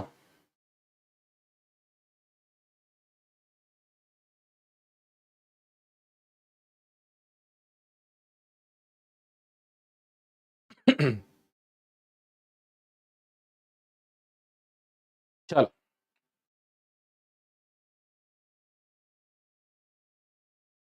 ઓકે. તો આ લાસ્ટ ક્વેશ્ચન છે. તો મારો કહેવાનો મતલબ શું છે? મારો કહેવાનો મતલબ એમ છે, મેં તમને શું કીધું કે હું એ વસ્તુ કન્ટિન્યુ લઈને આવ્યો છું, કન્ટિન્યુ તમને આપું છું. એટલે છેલ્લા 3.5 મહિનાથી એકને એક સિરીઝને આપણે ભણી રહ્યા છે, અને એ જ એકને એક સિરીઝ જે છે ને આપણે કન્ટિન્યુ કરી રહ્યા છે. એટલે હું તમને કહું, તમારું પ્રેઝન્સ છે ને એ એવી જગ્યાએ વધુ રહેવું જોઈએ, બરાબર. નેક્સ્ટ ટાઈમ જ્યારે આવીશ ને ત્યારે હું તમારા માટે 50 પ્રશ્નો અલગ અલગ વિષયના લઈને આવીશ અને ABCD કરશું આપણે 1 કલાકમાં 50 કે 60 પ્રશ્નો હબાહબ જશું આપણે. હું તમને પ્રશ્ન પૂછું, તમે જવાબ દો B, C, સીધો આપણે ક્વેશ્ચન ફેરી નાખું D, A, એમ કરીને આપણે 50 ક્વેશ્ચન કરશું. સમજાય છે? ચલો. ઓકે, સાચો આન્સર શું બને દોસ્તો? સાચો આન્સર બનશે કોલસો. જે પણ જગ્યા પર તાપ વિદ્યુત મથકો છે, થર્મલ પાવર સ્ટેશન્સ છે, એ જગ્યાઓ પર આપણને બધાને ખ્યાલ છે, તમને ખ્યાલ છે, મને ખ્યાલ છે, આપણને ખ્યાલ છે કે શું મહત્વનું છે દોસ્તો? તો કે કોલસો મહત્વનો છે. બધું કોલસા આધારિત રહેતું હોય છે, કોલસા આધારિત બનતું હોય છે. રાઈટ? બસ આશા રાખીએ જો બધું તમારા માટે જ હતું, બધું તમારા માટે હતું અને બધાનું ખૂબ સુંદર એક્સપ્લેનેશન, સારી એવી મહેનત કરીને એક્સપ્લેનેશન તમારી સમક્ષ લાવ્યો હતો. રાઈટ? ચલો, છતાંય જે વિદ્યાર્થીઓ હવે પેનડ્રાઈવ કોર્સને પરચેસ કરવા માંગે છે એમાં પણ 50% અને 60% જેટલી આ ઓફર ચાલુ છે. વિથ મટીરિયલ લ્યો તો 50, વિથઆઉટ મટીરિયલ લ્યો તો 50%, વિથ મટીરિયલ જે છે એ તમને 60% જેટલું ડિસ્કાઉન્ટ મળવાપાત્ર છે. જ્યાં તમારે કોડ ગમે આ યુઝ કરવાનું થાય ને એક કોડ છે AZ50, આ કોડ યુઝ કરી શકો છો. ચલો, આશા રાખું છું કે આજના દિવસમાં જેટલું પણ હું તમને આપી શક્યો એ મેં મારા દિલથી આપ્યું છે અને પ્રયત્ન કર્યો કે કોઈ એવો ટોપિક ન રહી જાય, કોઈ કરંટને લગતો મુદ્દો પણ સાથે જોડીને તમને દઉં એટલે તમારે ક્યાંય ગોતવો પડે નહીં. ચલો, આશા રાખું છું કે આજનો લેક્ચર જે છે ઇન્ફોર્મેટિવ રહ્યો હશે, તમને મજા આવી હશે, તમને આનંદ આવ્યો હશે. ફરી એક વખત 1 અઠવાડિયા બાદ તમારી સમક્ષ મળવાનો મોકો મળશે, ત્યારે મારી પાસે જે હશે તમારી સમક્ષ પીરસીશ દોસ્તો. જય હિન્દ, જય ભારત.